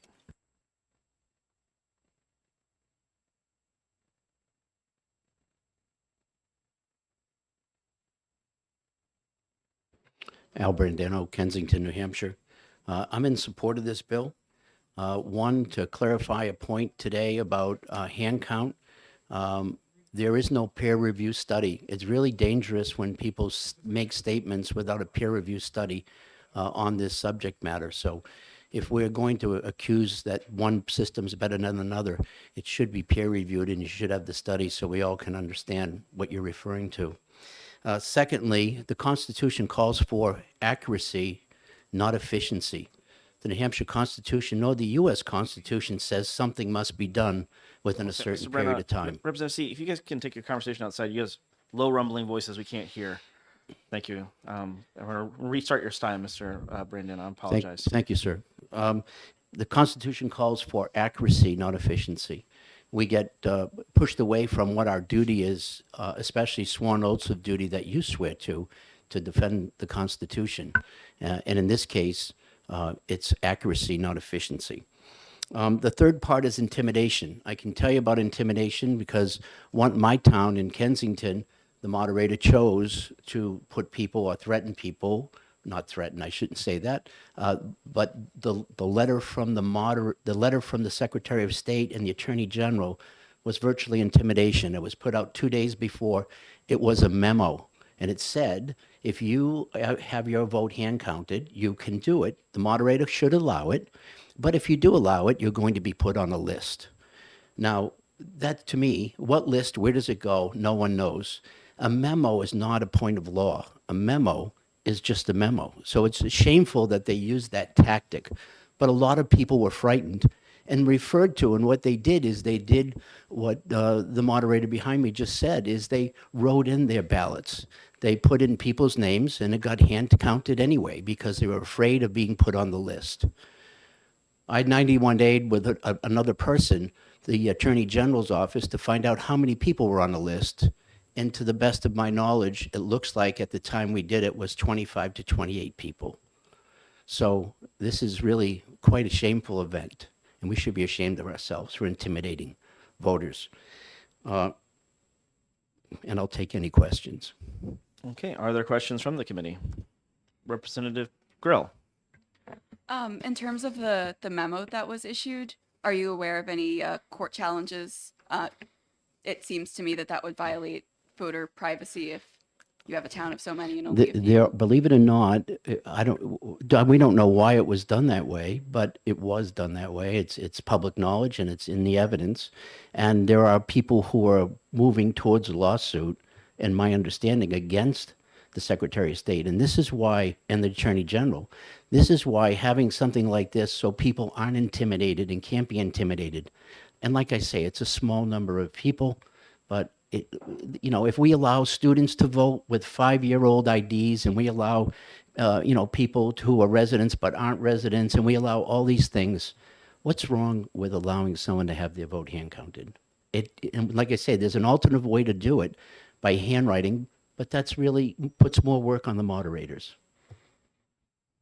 Further questions from the committee? Seeing none, thank you. I don't think I have any more pink cards for this bill. On the blue sheet, there was 1 in support, 1 against, and what was the bill number one more time for me? 154. And then online, on what? Oh, it's still on 714. My apologies. No. That's for me, as I'm on 114. Online, there were 16 in support, 146 opposed. And once again, fluoride. With that, I'm going to close the public hearing on House Bill 154, and I guess I apologize for the scheduling error. I guess I have 15 minutes to kill, so that hasn't happened in a minute. Let's finish up our executive session. Like I said, there's no more votes, I'm going to reopen 423. Does anybody else have any more? Having heard what everybody said about the political signs, does anybody have anything else they want to opine on? We didn't get Representative Grill's thoughts. Oh, I apologize. Yes, Representative Grill. I am so sorry. Yes, Representative Grill, what we need from you here is if you could write the political sign laws in New Hampshire as you saw fit and no one could stop you from doing it, what would you do? Oh, that's a scary question. Yes. I love signs. The bigger, the flashier, the tackier, the better. Put them all over the place. No, I'm kidding. I'm kidding. I think my concern is if we get into the realm of abutting, would that not be, in effect, letting one person who might not like a particular sign dictate what signs are placed on public property or state property? Oh, it's not a, yeah, this is literally your time to opine. It's not a question and answer period. No, I guess I'm just curious about that side. So that's my concern. I mean, signs are speech, in my opinion, and should give people as many chances to have their voice heard. And obviously, don't go putting signs on people's private property without permission, but I think if it's public or if it's a neighboring property, then it should be fair game in my opinion. So look at that. keep the signs coming. And you couldn't be more wrong. No. Couldn't be more. Hi, I have. Yes, Representative Lane. I had said I would, just something about easements.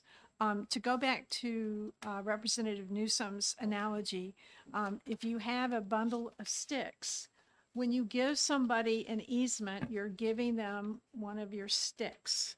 And so depending on what the easement agreement says, and that's where the state, it's where you get involved with the state, you may or may not have the right to put signs up. You may or may not have the right to use that, or you may have rights to use it as you see fit. So it depends on what the easement agreement says when whoever granted the easement to the state or the city for that sidewalk or that piece of land or whatever it is going to be governed by the easement agreement. And so, and if there's no easement agreement, then it goes to common law. And I have no idea what that says because I can't remember. But Aren't you an attorney? No. I used to be an attorney. If you never need legal advice, don't call. That's what she's saying.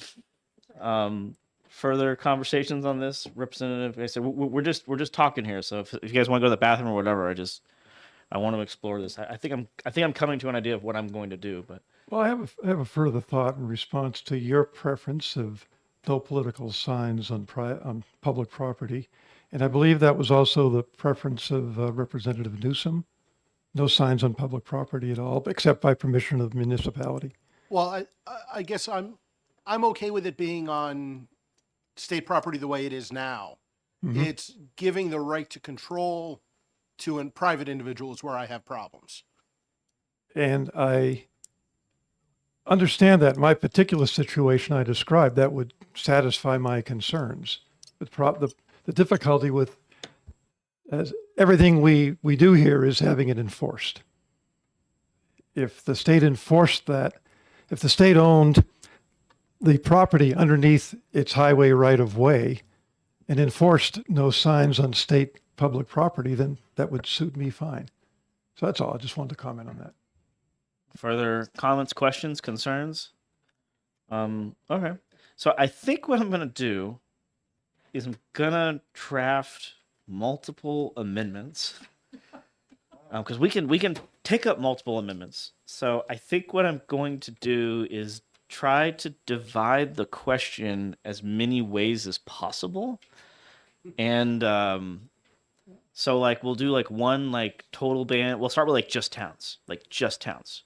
So I'll bring up one that is just total ban in towns, and towns can allow it where they want to allow it. And we can vote on that how we want. And if it fails, it fails. And if it's adopted, it's adopted.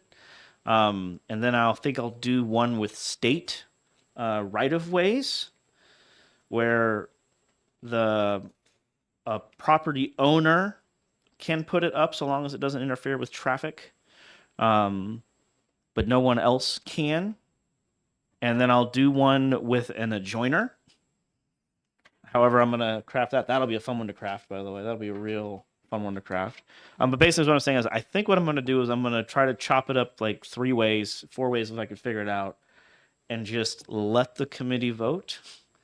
And if it all fails, we change nothing. And if something passes, we go with that route. Because I think it's safe to say there's not a partisan issue. Unlike most things in election law, it doesn't appear to be that there's one side advocating for the other, right? Is that a fair statement? It's kind of all over the place. So you've got Grill over there who wants the more signs, me with the no signs. So I guess that's not a good example. How about I want the no signs, and Clayton, Representative Wood wants all the signs. So there you go. That's a better example. So I think that's what I will do on that. Does anybody else have a better idea of how to handle that? Yeah, towns and cities together. Yeah, the local, the county. I'll do county too. I'll toss county in there too. So does anybody have a better idea than that of a way to handle that in I dare say a democratic process? I was going to say just start with an ITL. Yeah, you just kill. Well, I don't want to do that because then I wouldn't have second. killed I wouldn't have killed the one that is actually probably more relevant. that was 365, I think, right? Was the first one. So no, I would rather just vote. I think what I'm gonna do is I'm gonna take like 365, tried to do, slam it onto this, change the language in here about abutters to adjoiners. Like that'll be an amendment, changing the abutting language to adjoining language. I do think that's a better term. Adjoin. I agree. Yeah, I think that's a better term. Like regardless, I think it's like there's something that could actually happen. Like just the abutting going to adjoining could be a thing that happens. And then just work from there, and who knows, like, maybe it all goes down in flames, and then probably goes to the floor and just gets eviscerated on a bipartisan vote. It'll be hilarious, but so is anybody? Yes, out Representative C. Two things. One, you may want to consider areas along highways that are apparently unimproved properties. You may not know who it belongs to, but it's just woods or farm fields or something like that. But what I was going to suggest was, before you get OLS all tied up, just bring in proposals for for amendments, and then we can do that. Just a suggestion. Yes, well, they're gonna have 2 weeks because we're not gonna be voting at all next week. So just FYI, there's no votes next week, just hearings because it's school vacation week's next week, right? So there will be only hearings next week. So if you're out, you're out. And if you need a question, definitely don't do what Representative Muirhead did and send it in real fast. If you're gonna send the text message, don't wave the phone. I'm just saying, it's too easy. I don't care. Just don't be obvious. I was more offended at the obvious nature of it than anything. So there's no votes next week. So I guess that's my thing is, it's like, I don't know if I'll have time after that to grab their amendments, but OLS will have 2 weeks to put together amendments. We've got 7 more minutes. Is there any updates out of the subcommittee other than the bill we killed? No, we tried to look at 654, all the bills pertaining to 65413. We read through the various topics, and we looked at there are 4 bills pertaining to 65413. We had some discussions. We ended up killing that one, and we also received a memo from Mr. Allen regarding a number of court cases, so we'll be discussing those in this upcoming subcommittee meeting. Okay. I think Secretary Scanlon's coming this week Yeah, to talk to us. we will be joined by Secretary Scanlon and by Henry Clementowitz. Clementowitz. The American Civil Liberties Union. Yes, sir. So we're looking forward to hearing their testimonies on this subject matter. Okay, awesome.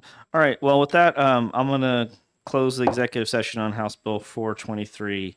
I'm going to open the executive session for 154. We are recessing this. I'm trying to get an amendment in, but I can't ever find a chance to file it. But what I'm going to do, just for situational awareness, I don't think the ranking member is going to love this, but that's what I'm going to do, is I'm going to switch it over to a report that comes out 60 days out of the election, accessible by the town, because that's how we do lists. Most of these, we have yet to allow the general public to access the statewide voter file. We allow candidates to do it. We allow statewide candidates to do it. We allow the parties to do it, but we've never allowed an individual to go in and do it. So I personally just don't want to start that precedent. So I'm going to basically take their report, shove it down to the town level, and then release the actual address. But I haven't decided yet if I'm going to have it tied to the voter or not. But I do think I do want that address out there 60 days after the election. Okay, so we're not talking about, 158, right? thank you. Okay. Yes, we're talking about 158. Just wasn't, I Yeah. didn't switch gears fast Sorry. enough. Yeah. But- Sorry. Yeah. I just wanted to let you know that that's what I'm going to file something along those lines. I just haven't had the chance to do it yet, because as you can tell by me talking out loud, I'm still in my brain kind of sorting it. But that's why we're not voting on that today. So anyways, that's what I'm doing there. Any other comments on 158? All right, I'm going to recess 158 formally. And then I'll open 684 and immediately recess 684 because it's in the possession of the subcommittee. So that's all for the execs. We've got 4 minutes, so do what you want. Well, the committee will stand in recess till 2:30.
Okay, it's 2:30. Going to open up the public hearing for House Bill 693 and recognize Representative Porcelli for the purpose of introduction. 293, relative to ballot counting procedures and permitting the hand counting of ballots. Representative Porcelli, welcome. Thank you. Okay, good afternoon, members of the Election Law Committee. For the record, I'm Representative Susan Porcelli, Rockingham District 19, Hampton Falls, and Kensington. Thank you for hearing my testimony on HB 693 to permit hand counting of ballots and to conduct a supplemental count of ballots at the discretion of the selectman or the town clerk. The first objective of this bill is to permit a voter to present their ballot to the moderator for hand counting, we just heard discussion on HB 154 to permit hand counting of ballots, so I will reiterate the need for consistency throughout the state to allow this process without the use of last-minute memos from the Secretary of State or the Attorney General. And these memos are not laws, but process suggestions. Many towns exclusively hand count their ballots, such as Southampton or, as we all know, Dixville Notch. And of course, our original New Hampshire Constitution provided for the hand counting of ballots. So this is just simply making it very consistent that cities or towns are allowed to have their voters, as defined in the Constitution, hand count their ballots. The other objective of this bill has two parts. The first is enabling legislation to allow selectmen or the town clerk at their discretion to conduct a supplemental hand count of a specific race to confirm the results. A supplemental count is simply a second count before certification. It is not an audit or recount. These two processes have very specific rules. And these audits and recounts happen after the results are announced. This enabling legislation will allow selectmen or town clerks to conduct this supplemental hand count of ballots at their discretion, or for ballots not processed through a voting machine or counted from a machine that may have failed during the voting period.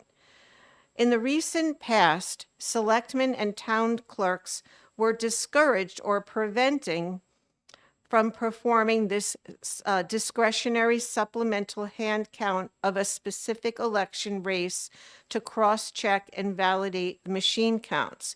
And this happened days before an election through the use of these arbitrary memos from the Secretary of State or Attorney General.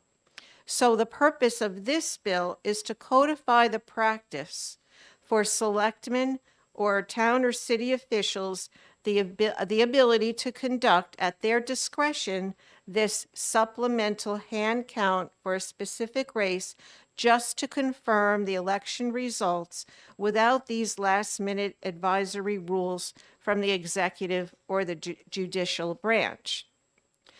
Our New Hampshire Constitution in Part 2, Article 2, and you can see my well-worn copy, is very specific about allowing selectmen to witness the count of votes with the town clerk, and the moderator is responsible for counting the votes in elections. In summary, Article 32 states that the selectmen, whose duty it shall be to attend in open meeting, receive the votes of all the inhabitants of such towns and wards present, and shall, in said meetings, in the presence of the said selectmen and of the town or city clerk in said meetings, sort and count the said votes and make a public declaration thereof. You gotta love the writers of this thing because they really thought through it. And then, of course, they have a responsibility to name every person voting and count the number of votes for each person. So simply stated, this bill will provide a consistent framework for use throughout the state for hand counting and supplemental counting of votes as defined in our New Hampshire Constitution in Part 2, Article 32, without confusing last-minute directives from the Secretary of State or Attorney General. Thank you. Okay, we'll be taking questions from the committee. Are there questions from the committee? We'll go right to left to Representative C. Thank you, Mr. Chairman. Thank you, Representative, for taking my question. I was very concerned about on line. Representative C, could you talk into the mic just a little more? I'm having trouble hearing you. I'm having trouble hearing you. Know people at home are. On line Well, on the last paragraph, beginning on 19, it gives the clerk or selectman their discretion, and then it lists three different things. One of those, the second one, is to hand count ballots that were not processed through a voting machine. And my concern is because Uokava votes and also overvotes don't go through there, but we need to count all ballots. Should that not have been in there? Well, this is for the supplemental count. So the selectmen could say for a specific race, let's count all of the ballots, hand count all of the ballots so we can compare the hand count of a specific race versus whatever the machine and the other processes said. So it's just a double check before the vote is certified. That's all that a supplemental count is. And some towns do this. But unfortunately, in the last election, there was some very confusing direction about not allowing certain moderators to use this process. So it's just a process of a check and balance. Okay, I found it a little confusing reading, but anyway. You gotta do a follow up if you're gonna do, and if you believe I found it confusing. Representative Lane. Do you know the reason why this memo from the Secretary of State came out? I mean, I'm not aware of it, so I really don't know much about that memo, so. I represent Hampton Falls and Kensington, and yes, in Kensington, the moderator did receive, moderators received this memo, and I did see it in the town of Kensington that I represent. And it was very confusing because again, it's not law. It was just a directive about hand counts and preventing supplemental counts.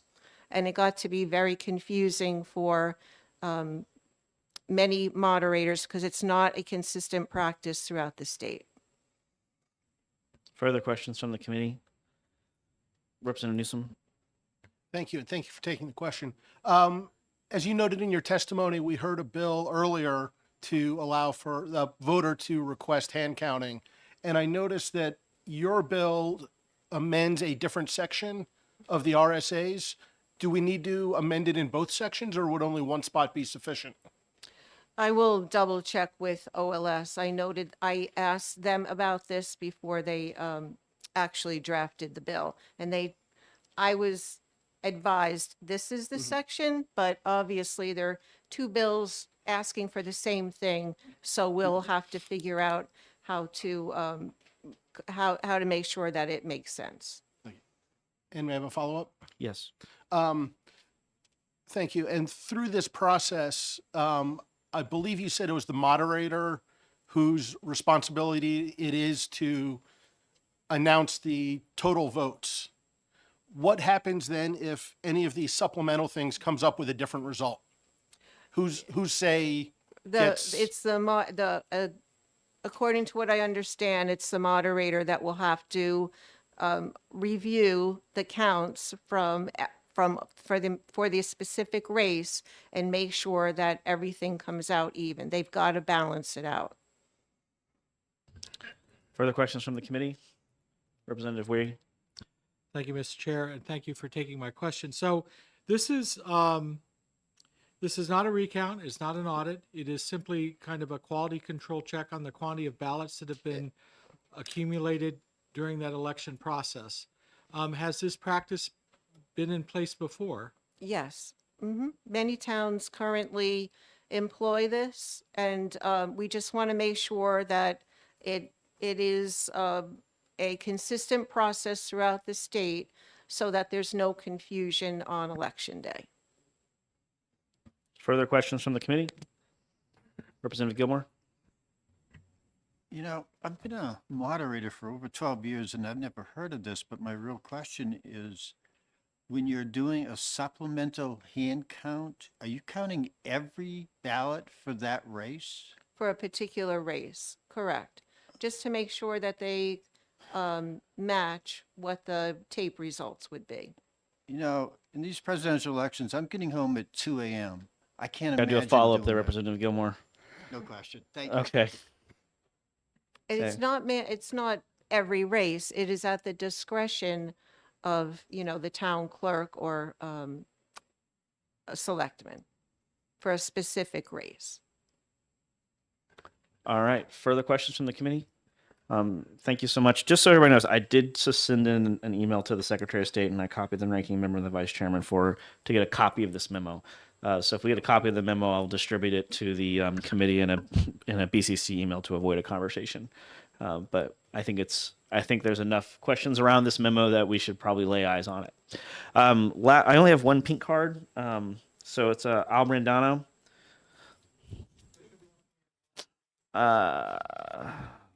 Not that I see. So can you fill out another one for me, Mr. Cawthron? Cawthron? I thought that's what I said. Did I not? I don't know why I missed that.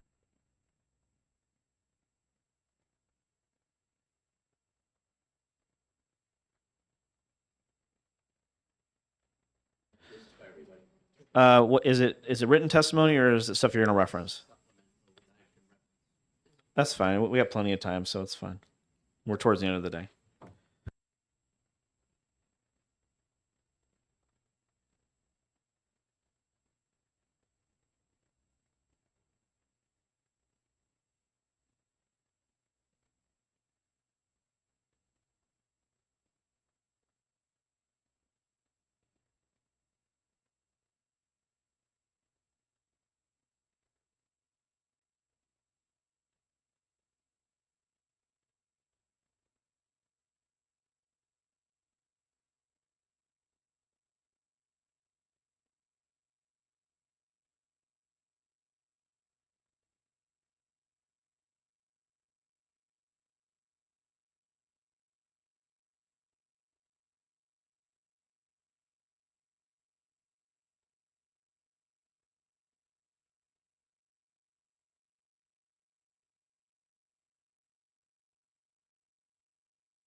Okay.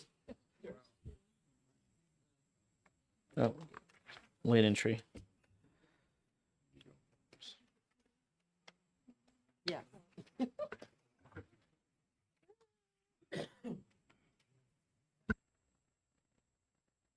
Whenever you're ready. Thank you very much, Al Brandano, Kensington, New Hampshire. I'm here in support of this bill. First of all, I want to make perfectly clear, if you look at, unfortunately, for the reference, I didn't have the 2025 manual, so it is the same. On page 4, I want to point out to you, Roman numeral 4, it's the same in the 2025-26 manual. The bottom part, I'm not going to read it to you, but what it basically says, if there's ever a conflict in the manual, in the policy and procedure manual, between the Secretary of State and a moderator or the town attorney is the person who makes the decision. The point I'm making here is the moderator in the town is responsible for all elections. This document clearly states that who is responsible. So the moderator is the responsible party. The second part I gave you is the Constitution. If you look at it's Part 2, Article 32, it's really specific. Once again, in 1784, there was no electricity. So hand counting was, that was it. And on this case, if you look at it, the moderator will sort and count the votes. Very important. That's what he does. The selectmen and the town clerks act as the eyes, the witnesses. They're the ones who sign off at the end of the night that the election was conducted correctly. Just like now when they sign off at the end of the night, the selectman or town clerk as well as the moderator. What happened was when we allowed the election to be done by a machine, constitutionally, we didn't follow up with the responsibility of the selectmen and the town clerks. They're always the responsible party to verify the election before it happens. So that's why I'm supportive of this bill. It allows them, if there's something wrong in the election process, it allows the selectmen and the town clerk to say to the moderator, hey, wait a minute, let's do a secondary count, which it's happened in the state from 2014 on. I have it here. I'll leave it up on the message. And it's from, I'll say it. It was the moderators may use this discretion as to whether or not they will conduct such a count on election night. If they decide to conduct a second count on election night, they should have a good reason for doing so. Moderators do not need to conduct such a second count just because some member of the public requested one. It's really important. So we all understand we want to give that authority, constitutional authority, back to them. They're not aware of it. Most selectmen and town clerks are not aware of it. We're just bringing this back into the Constitution. And finally, HB 154 is really important. Chairman of this committee had quite a hand in structuring it. It was a non-germane healthcare bill that ended up becoming election law. 22 election law changes were put into a non-germane healthcare bill. But I point out to you on page 5, if you look at page 5, even in HB 154, it recognizes it's to follow the directions of the moderator. You can put it in the machine or follow the directions of the moderator. So this bill, what it does, it codifies us, it gives us authority, it brings us back to the Constitution, and I'm in support of it. Thank you. Okay, will you be taking questions? Please. Are there questions from the committee? Seeing none, thank you. Last up is John Cothran.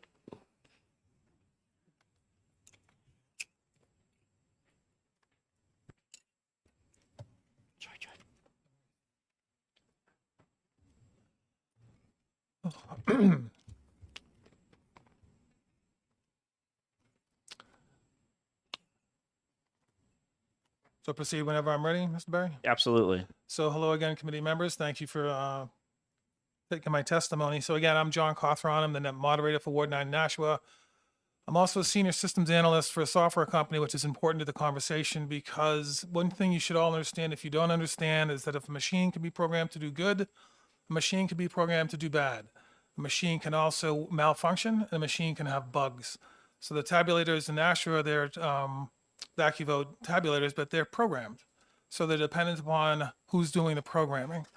So the reason parallel hand counts or supplemental hand counts are important, and they were started historically by moderator Wally Fries of Danville, is that it allows a moderator to know that the machines are actually working correctly because the moderators are not involved in the testing of the machines. The testing of the machines happens prior to the moderators receiving them on election day.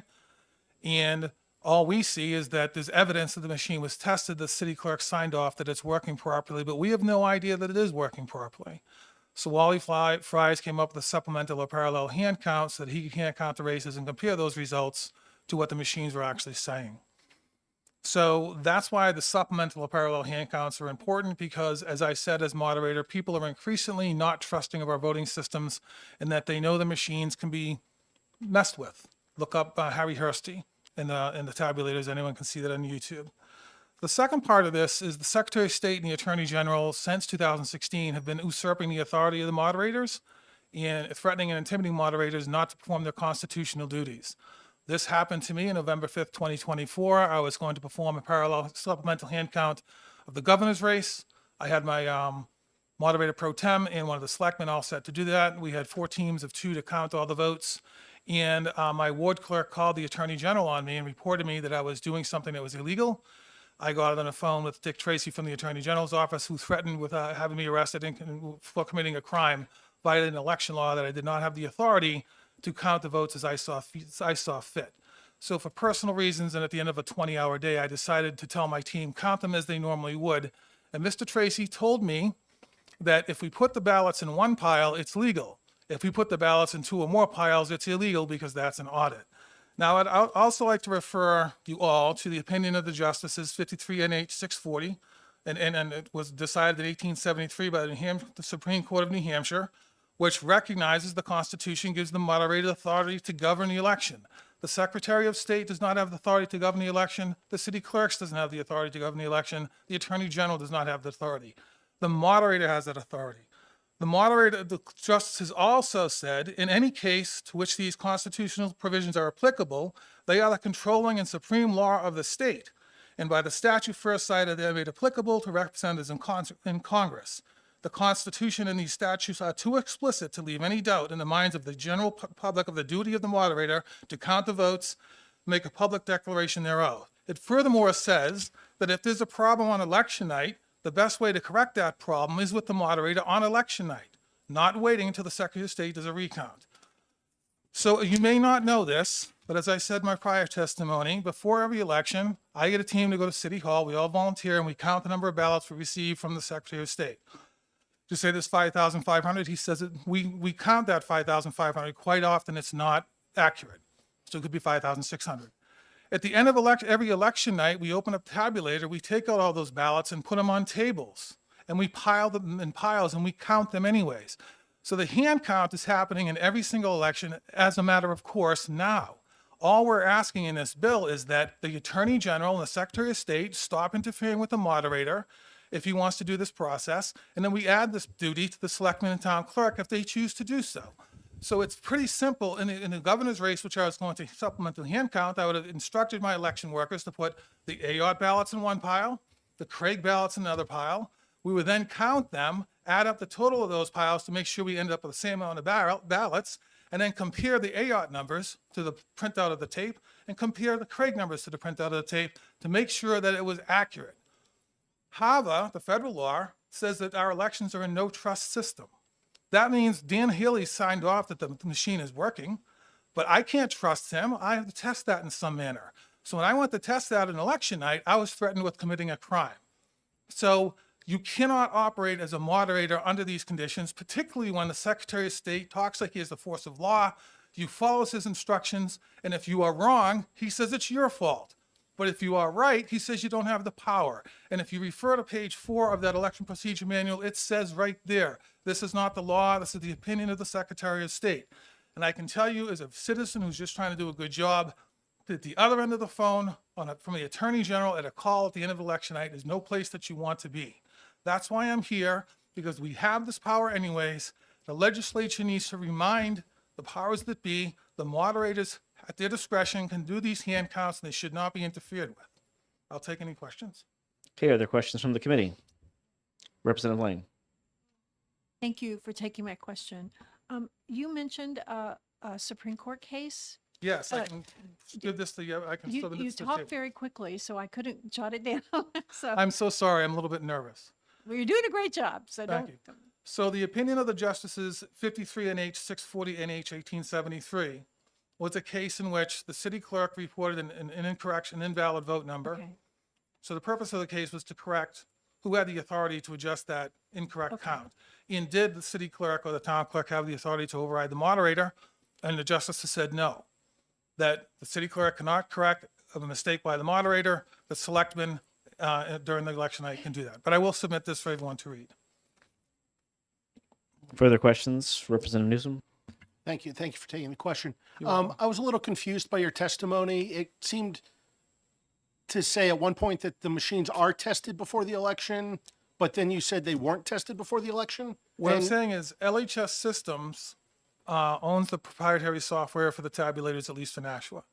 So LHS Systems, as far as I understand the process, is that prior to the election, the city clerk, Dan Healy, very good man, he and LHS Systems test the machines to make sure they're accurate. In other words, I think they run like 50 ballots through, look at the tape and make sure it says 50 ballots. So on election morning, I received the tabulator and it's signed off by Dan Healy that it's working properly.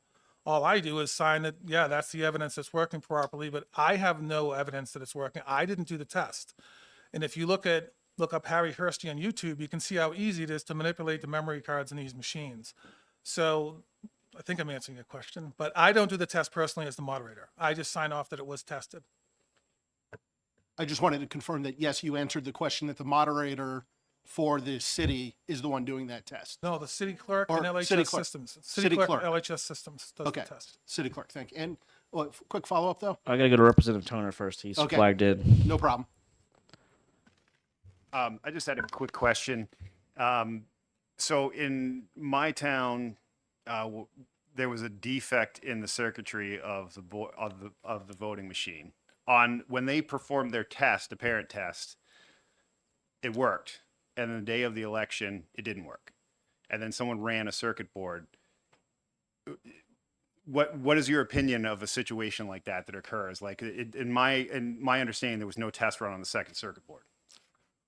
Then they should have hand counted the entire race because you don't know what that circuit board is going to produce. You don't know who programmed that circuit board. And like as a senior software analyst, that circuit board could do whatever the programmer told it to do. Further questions? Seeing none, thank you. I don't have any more pink cards. Should I put this on the desk up there? Yes, please.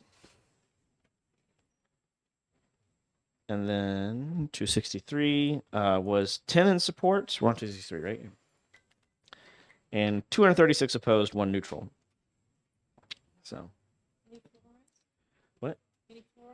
I think I did see fluoride, and yes, there is there. You think I don't look, but I do look. On the blue sheet is 1 in support, 1 against.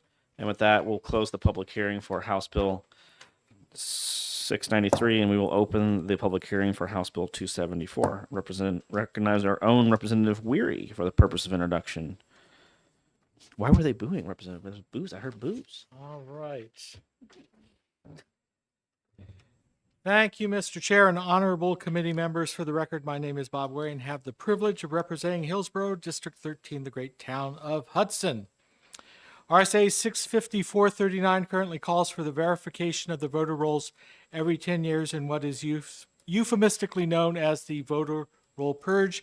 This verification looks to remove voters who have not voted in a number of elections or have moved but did not inform the state or who have died. By current statute, this 10-year cycle occurs on the year ending in 1, most recently 2021. Famously, the Great Purge of 2021 removed approximately 250,000 voters from the New Hampshire voter rolls, reducing the number of voters from approximately 1.12 million to approximately 880,000 voters. By statute, the verifications currently have a look back of a 4-year duration whereby if the voter has been active in any local, primary, or general election, they are not removed from the voter rolls. In 2024, I observed the working sessions of the supervisors of the checklist for my local town of Hudson. In the 3 short years since the 2021 purge, Hudson has had over 900 people who could be potentially purged from the current voter rolls. In the 2024 general election, Hudson saw nearly 15,000 people voting, so in rough figures, approximately 6% of the voter rolls were effective. That's a massive amount of work to deal with, 900 letters along with follow-up letters and so on. So people are heading to New Hampshire to take advantage of the many freedoms the Live Free or Die state offers. Perhaps they are simply fleeing the People's Republic of Massachusetts. Regardless of their motivations, New Hampshire is experiencing a steady growth rate, particularly in the southern areas.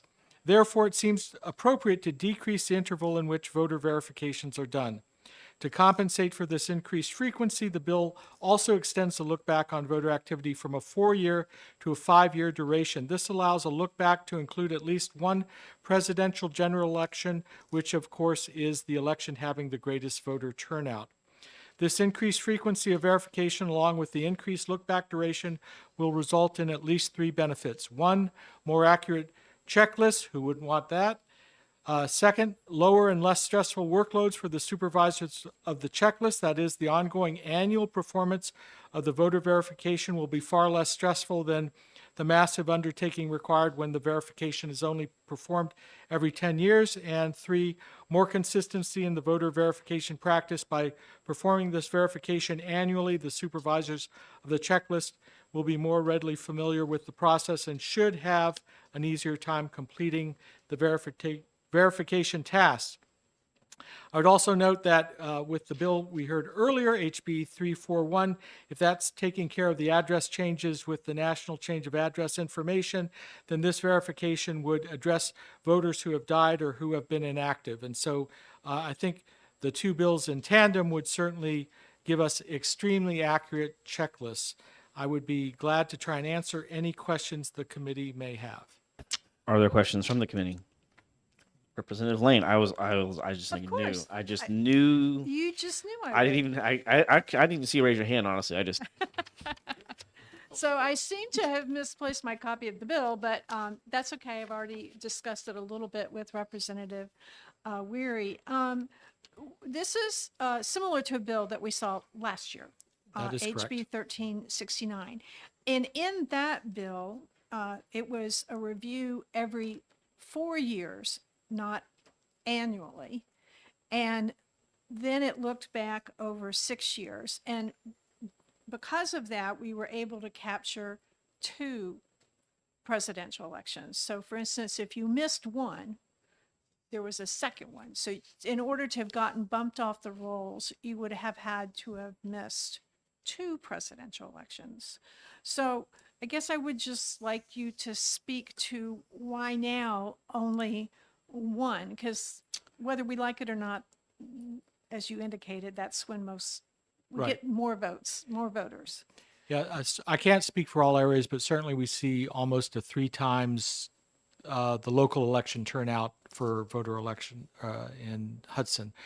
I think generally the voting populace within New Hampshire is energized for the presidential races, and therefore very few people miss it.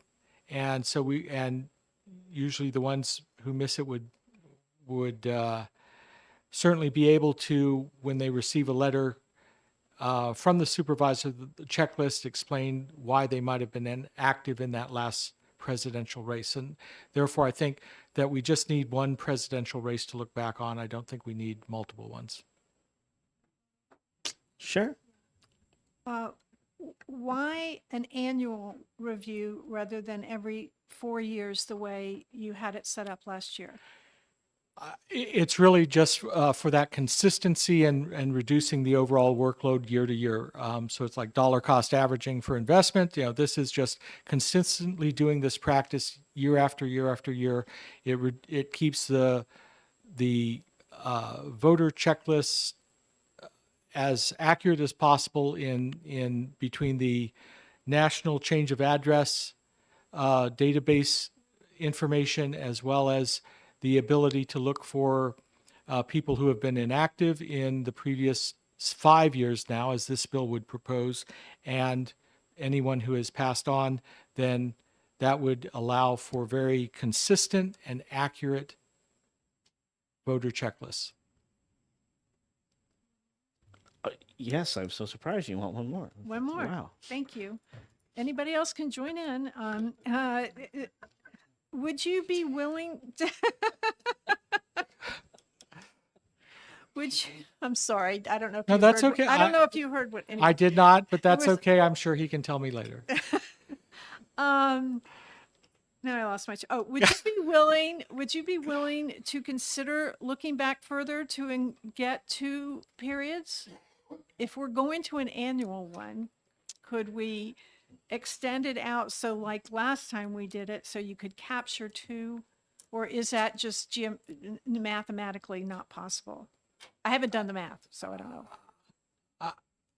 I haven't done the math either. I know that there is a similar bill to this coming from the other side of the wall. So I would be curious as to what their position is, because we would no doubt have to come to some sort of mutual agreement. I think, again, I think the annual verification has its benefits regardless of the duration of the look back.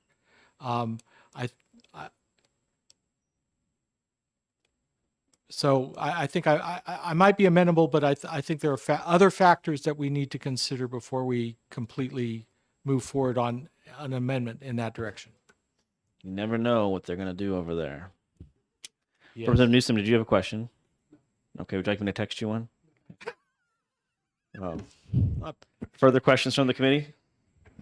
All right, seeing none, thank you. Thank you. I don't think I have any more pink cards for this. Does anybody else wish to speak to this?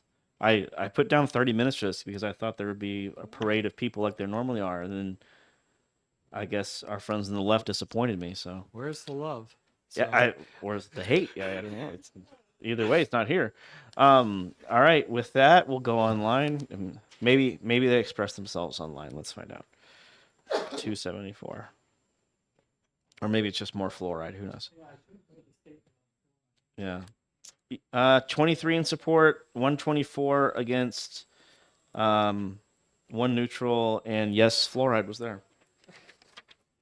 Signed up against was Sarah Burt Cohen with the New Hampshire Municipal Association. With that, we stand in recess till 3:20. My apologies. I thought there would have been some interest in this bill because there was last year. So I'll see you guys in 13 minutes.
I love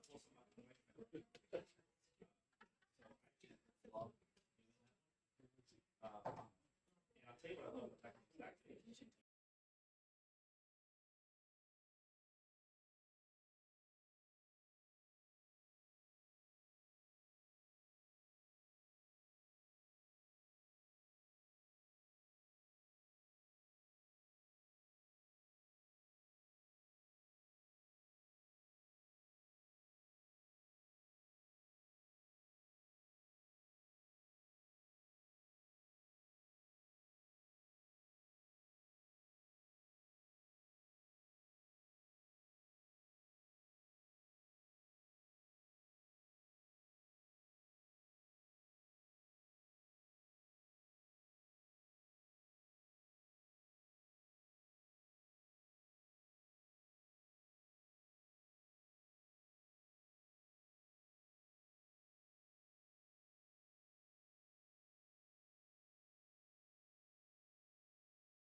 Okay, last bill of the day. Gonna reopen the public hearings for House Election Law Committee. Gonna open up the public hearing for House Bill 317, preventing a supervisor of the checklist from verifying a person's identity without identification, even if they personally know that person. Gonna recognize Representative Burnham for the purpose of introduction. Thank you, Mr. Chairman and fellow committee members. I am Representative Claudine Burnham, representing Stratford District 2, Milton, Rochester, Ward 5. I'm introducing HB 317, a bill preventing a supervisor of the checklist, and it does actually state other election officials from verifying a person's identity without identification, even if they personally know that person. I've actually seen this happen many times where someone shows up without identification, and because they know them, they just kind of let them in, and that's okay, apparently. Elections should be a fair and equal opportunity for every voter, including when they show their identification, regardless if they know an election official. Others have shown disdain when seeing voters check in without showing identification. I've seen that as well.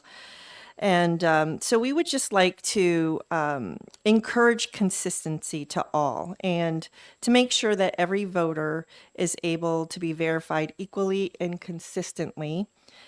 So thank you for your consideration, and I'll take any questions. Okay, questions from the committee?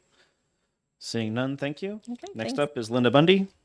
It's always best being the last bill because people are just like, let it go. Just let it go. Yeah. Just let it go.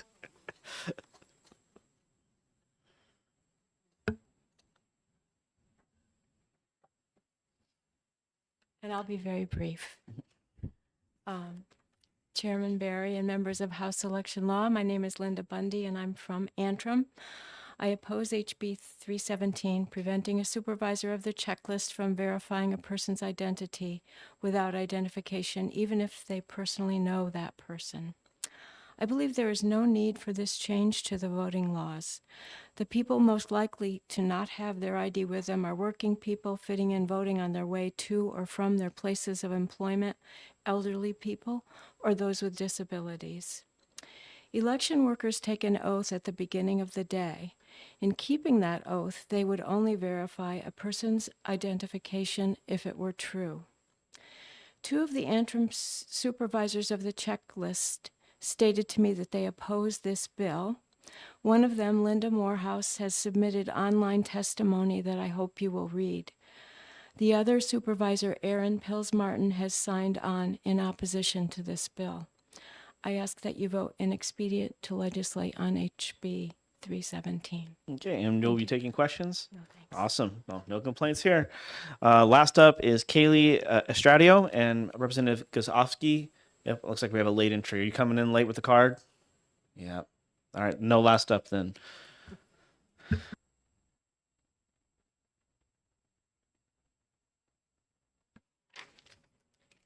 Good afternoon, Chairman Barry and members of the committee. My name is Kaylee Estradio. I'm a Durham voter and public policy fellow with Open Democracy, and I am testifying today in opposition to HB 317. It is well known that the moderators, clerks, and supervisors of New Hampshire handle their duties with the utmost levels of responsibility and care, as we've had the pleasure to hear this afternoon. Simply put, this bill implies otherwise. Like many other bills this session, HB 317 provides a solution for a problem that has yet to arise. While levels of voter fraud in the state are minuscule, those perpetrated by checklist supervisors greeting their neighbor and pointing them in the direction of the polls are virtually non-existent. Think of the local grandma who is eager to cast her vote but forgot her driver's license at home. The disabled community who already face significant challenges in getting to the polls. The forgetful everyday citizen who breathes a sigh of relief when they see the clerk they know well working the voter check-in table. Were this bill to go into effect, it would not work to prevent fraud. And let's face it, those who dared to commit voter fraud might use a fake ID anyway. Rather, it would disenfranchise your hard-working community members. If the sole purpose of providing photo ID at voter check-in is to verify identity, it is difficult to understand why the approval of a trusted election worker would not suffice. Continually poking and prodding at the well-established and efficient election processes is not going to work to convince Granite Staters elections are safe and secure. Rather, the growing perception of constant and unfounded change will lead to the loss of confidence in the state's electoral processes and breach vital trust between the state and election workers. For these reasons, I respectfully urge you to vote HB 317 and expedient to legislate. And I'm open to questions if there are. Are there questions from the committee? Seeing none, thank you. Last up is Jean Barnes. My apologies.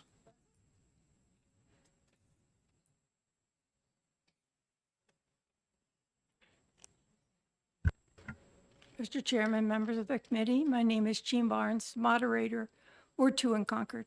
I've been doing this moderating for 30 years. If someone walks in without identification, the first thing I ask the poll workers is, does anyone know this person? Many times they'll say yes. If they say no, I have to fill out an affidavit, take a picture of the person, and then hand it into City Hall at the end of the night. I don't give ID when I vote. I've been doing this for 30 years. I've chosen the people who are working at Ward 2. I think they know who I am. And what better identification than your actual face? You want to look at a driver's license? If you want my signature, I'll give you that. But I would hope that you would vote this in expedient to legislate. Thank you, and I'll answer questions. Are there questions from the committee? Yeah, I got one. Representative Gilmore. Thank you, Mr. Chair.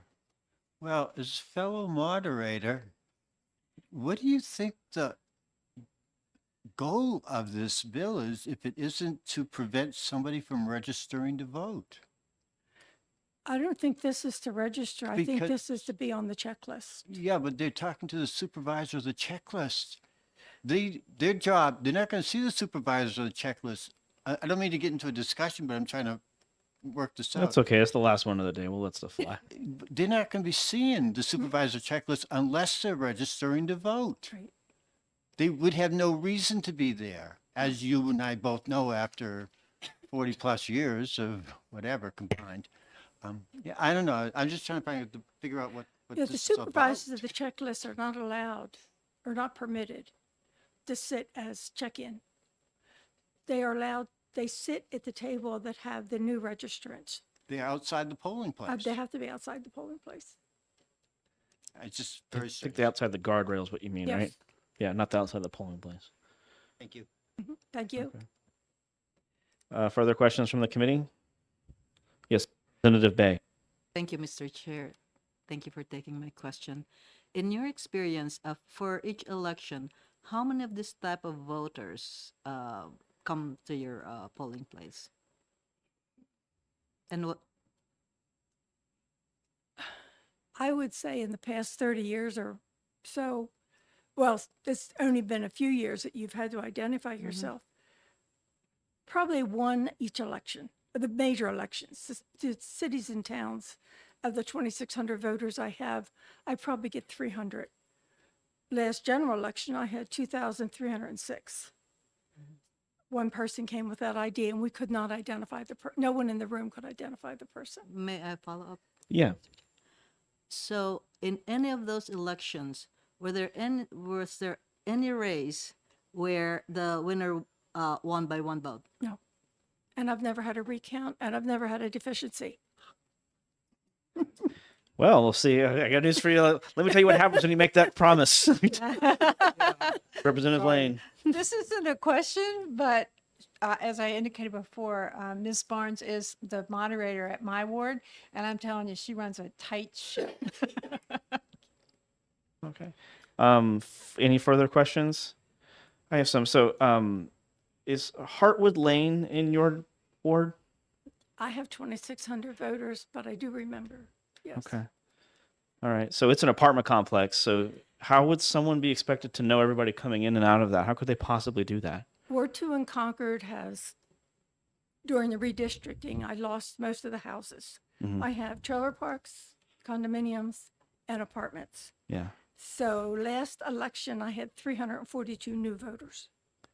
So follow if you may. So when you have that more densely packed areas and you move to apartments and condos, forms of housing that tend to be more transient, you have more people coming through that you and your team can't know just by virtue of, you said you have 314. So that's a lot of new faces to possibly know. So if those 314 people, none of them showed ID, what would happen?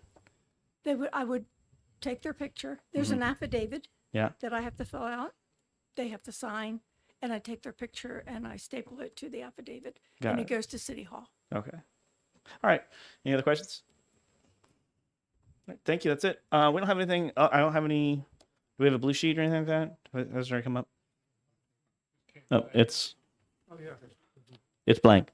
Okay. And then and this is Bill 317. Uh-oh. Is this the memo?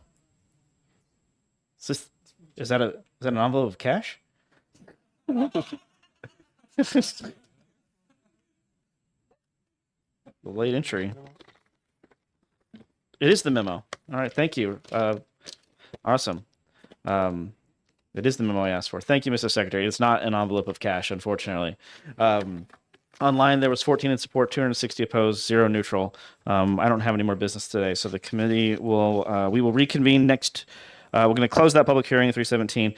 There will be hearings next week, but there will be no votes. So ranking member and vice chairman, please do not ask your relative partisan offices to get subs. There will be no votes. I will not be noticing the standard executive language. There's not going to even be discussions. It's going to be straight up hearings and go home. Okay. So with that, I hope you all enjoy. I'll see you on Thursday. Hope you all enjoy your school vacation for those indulging.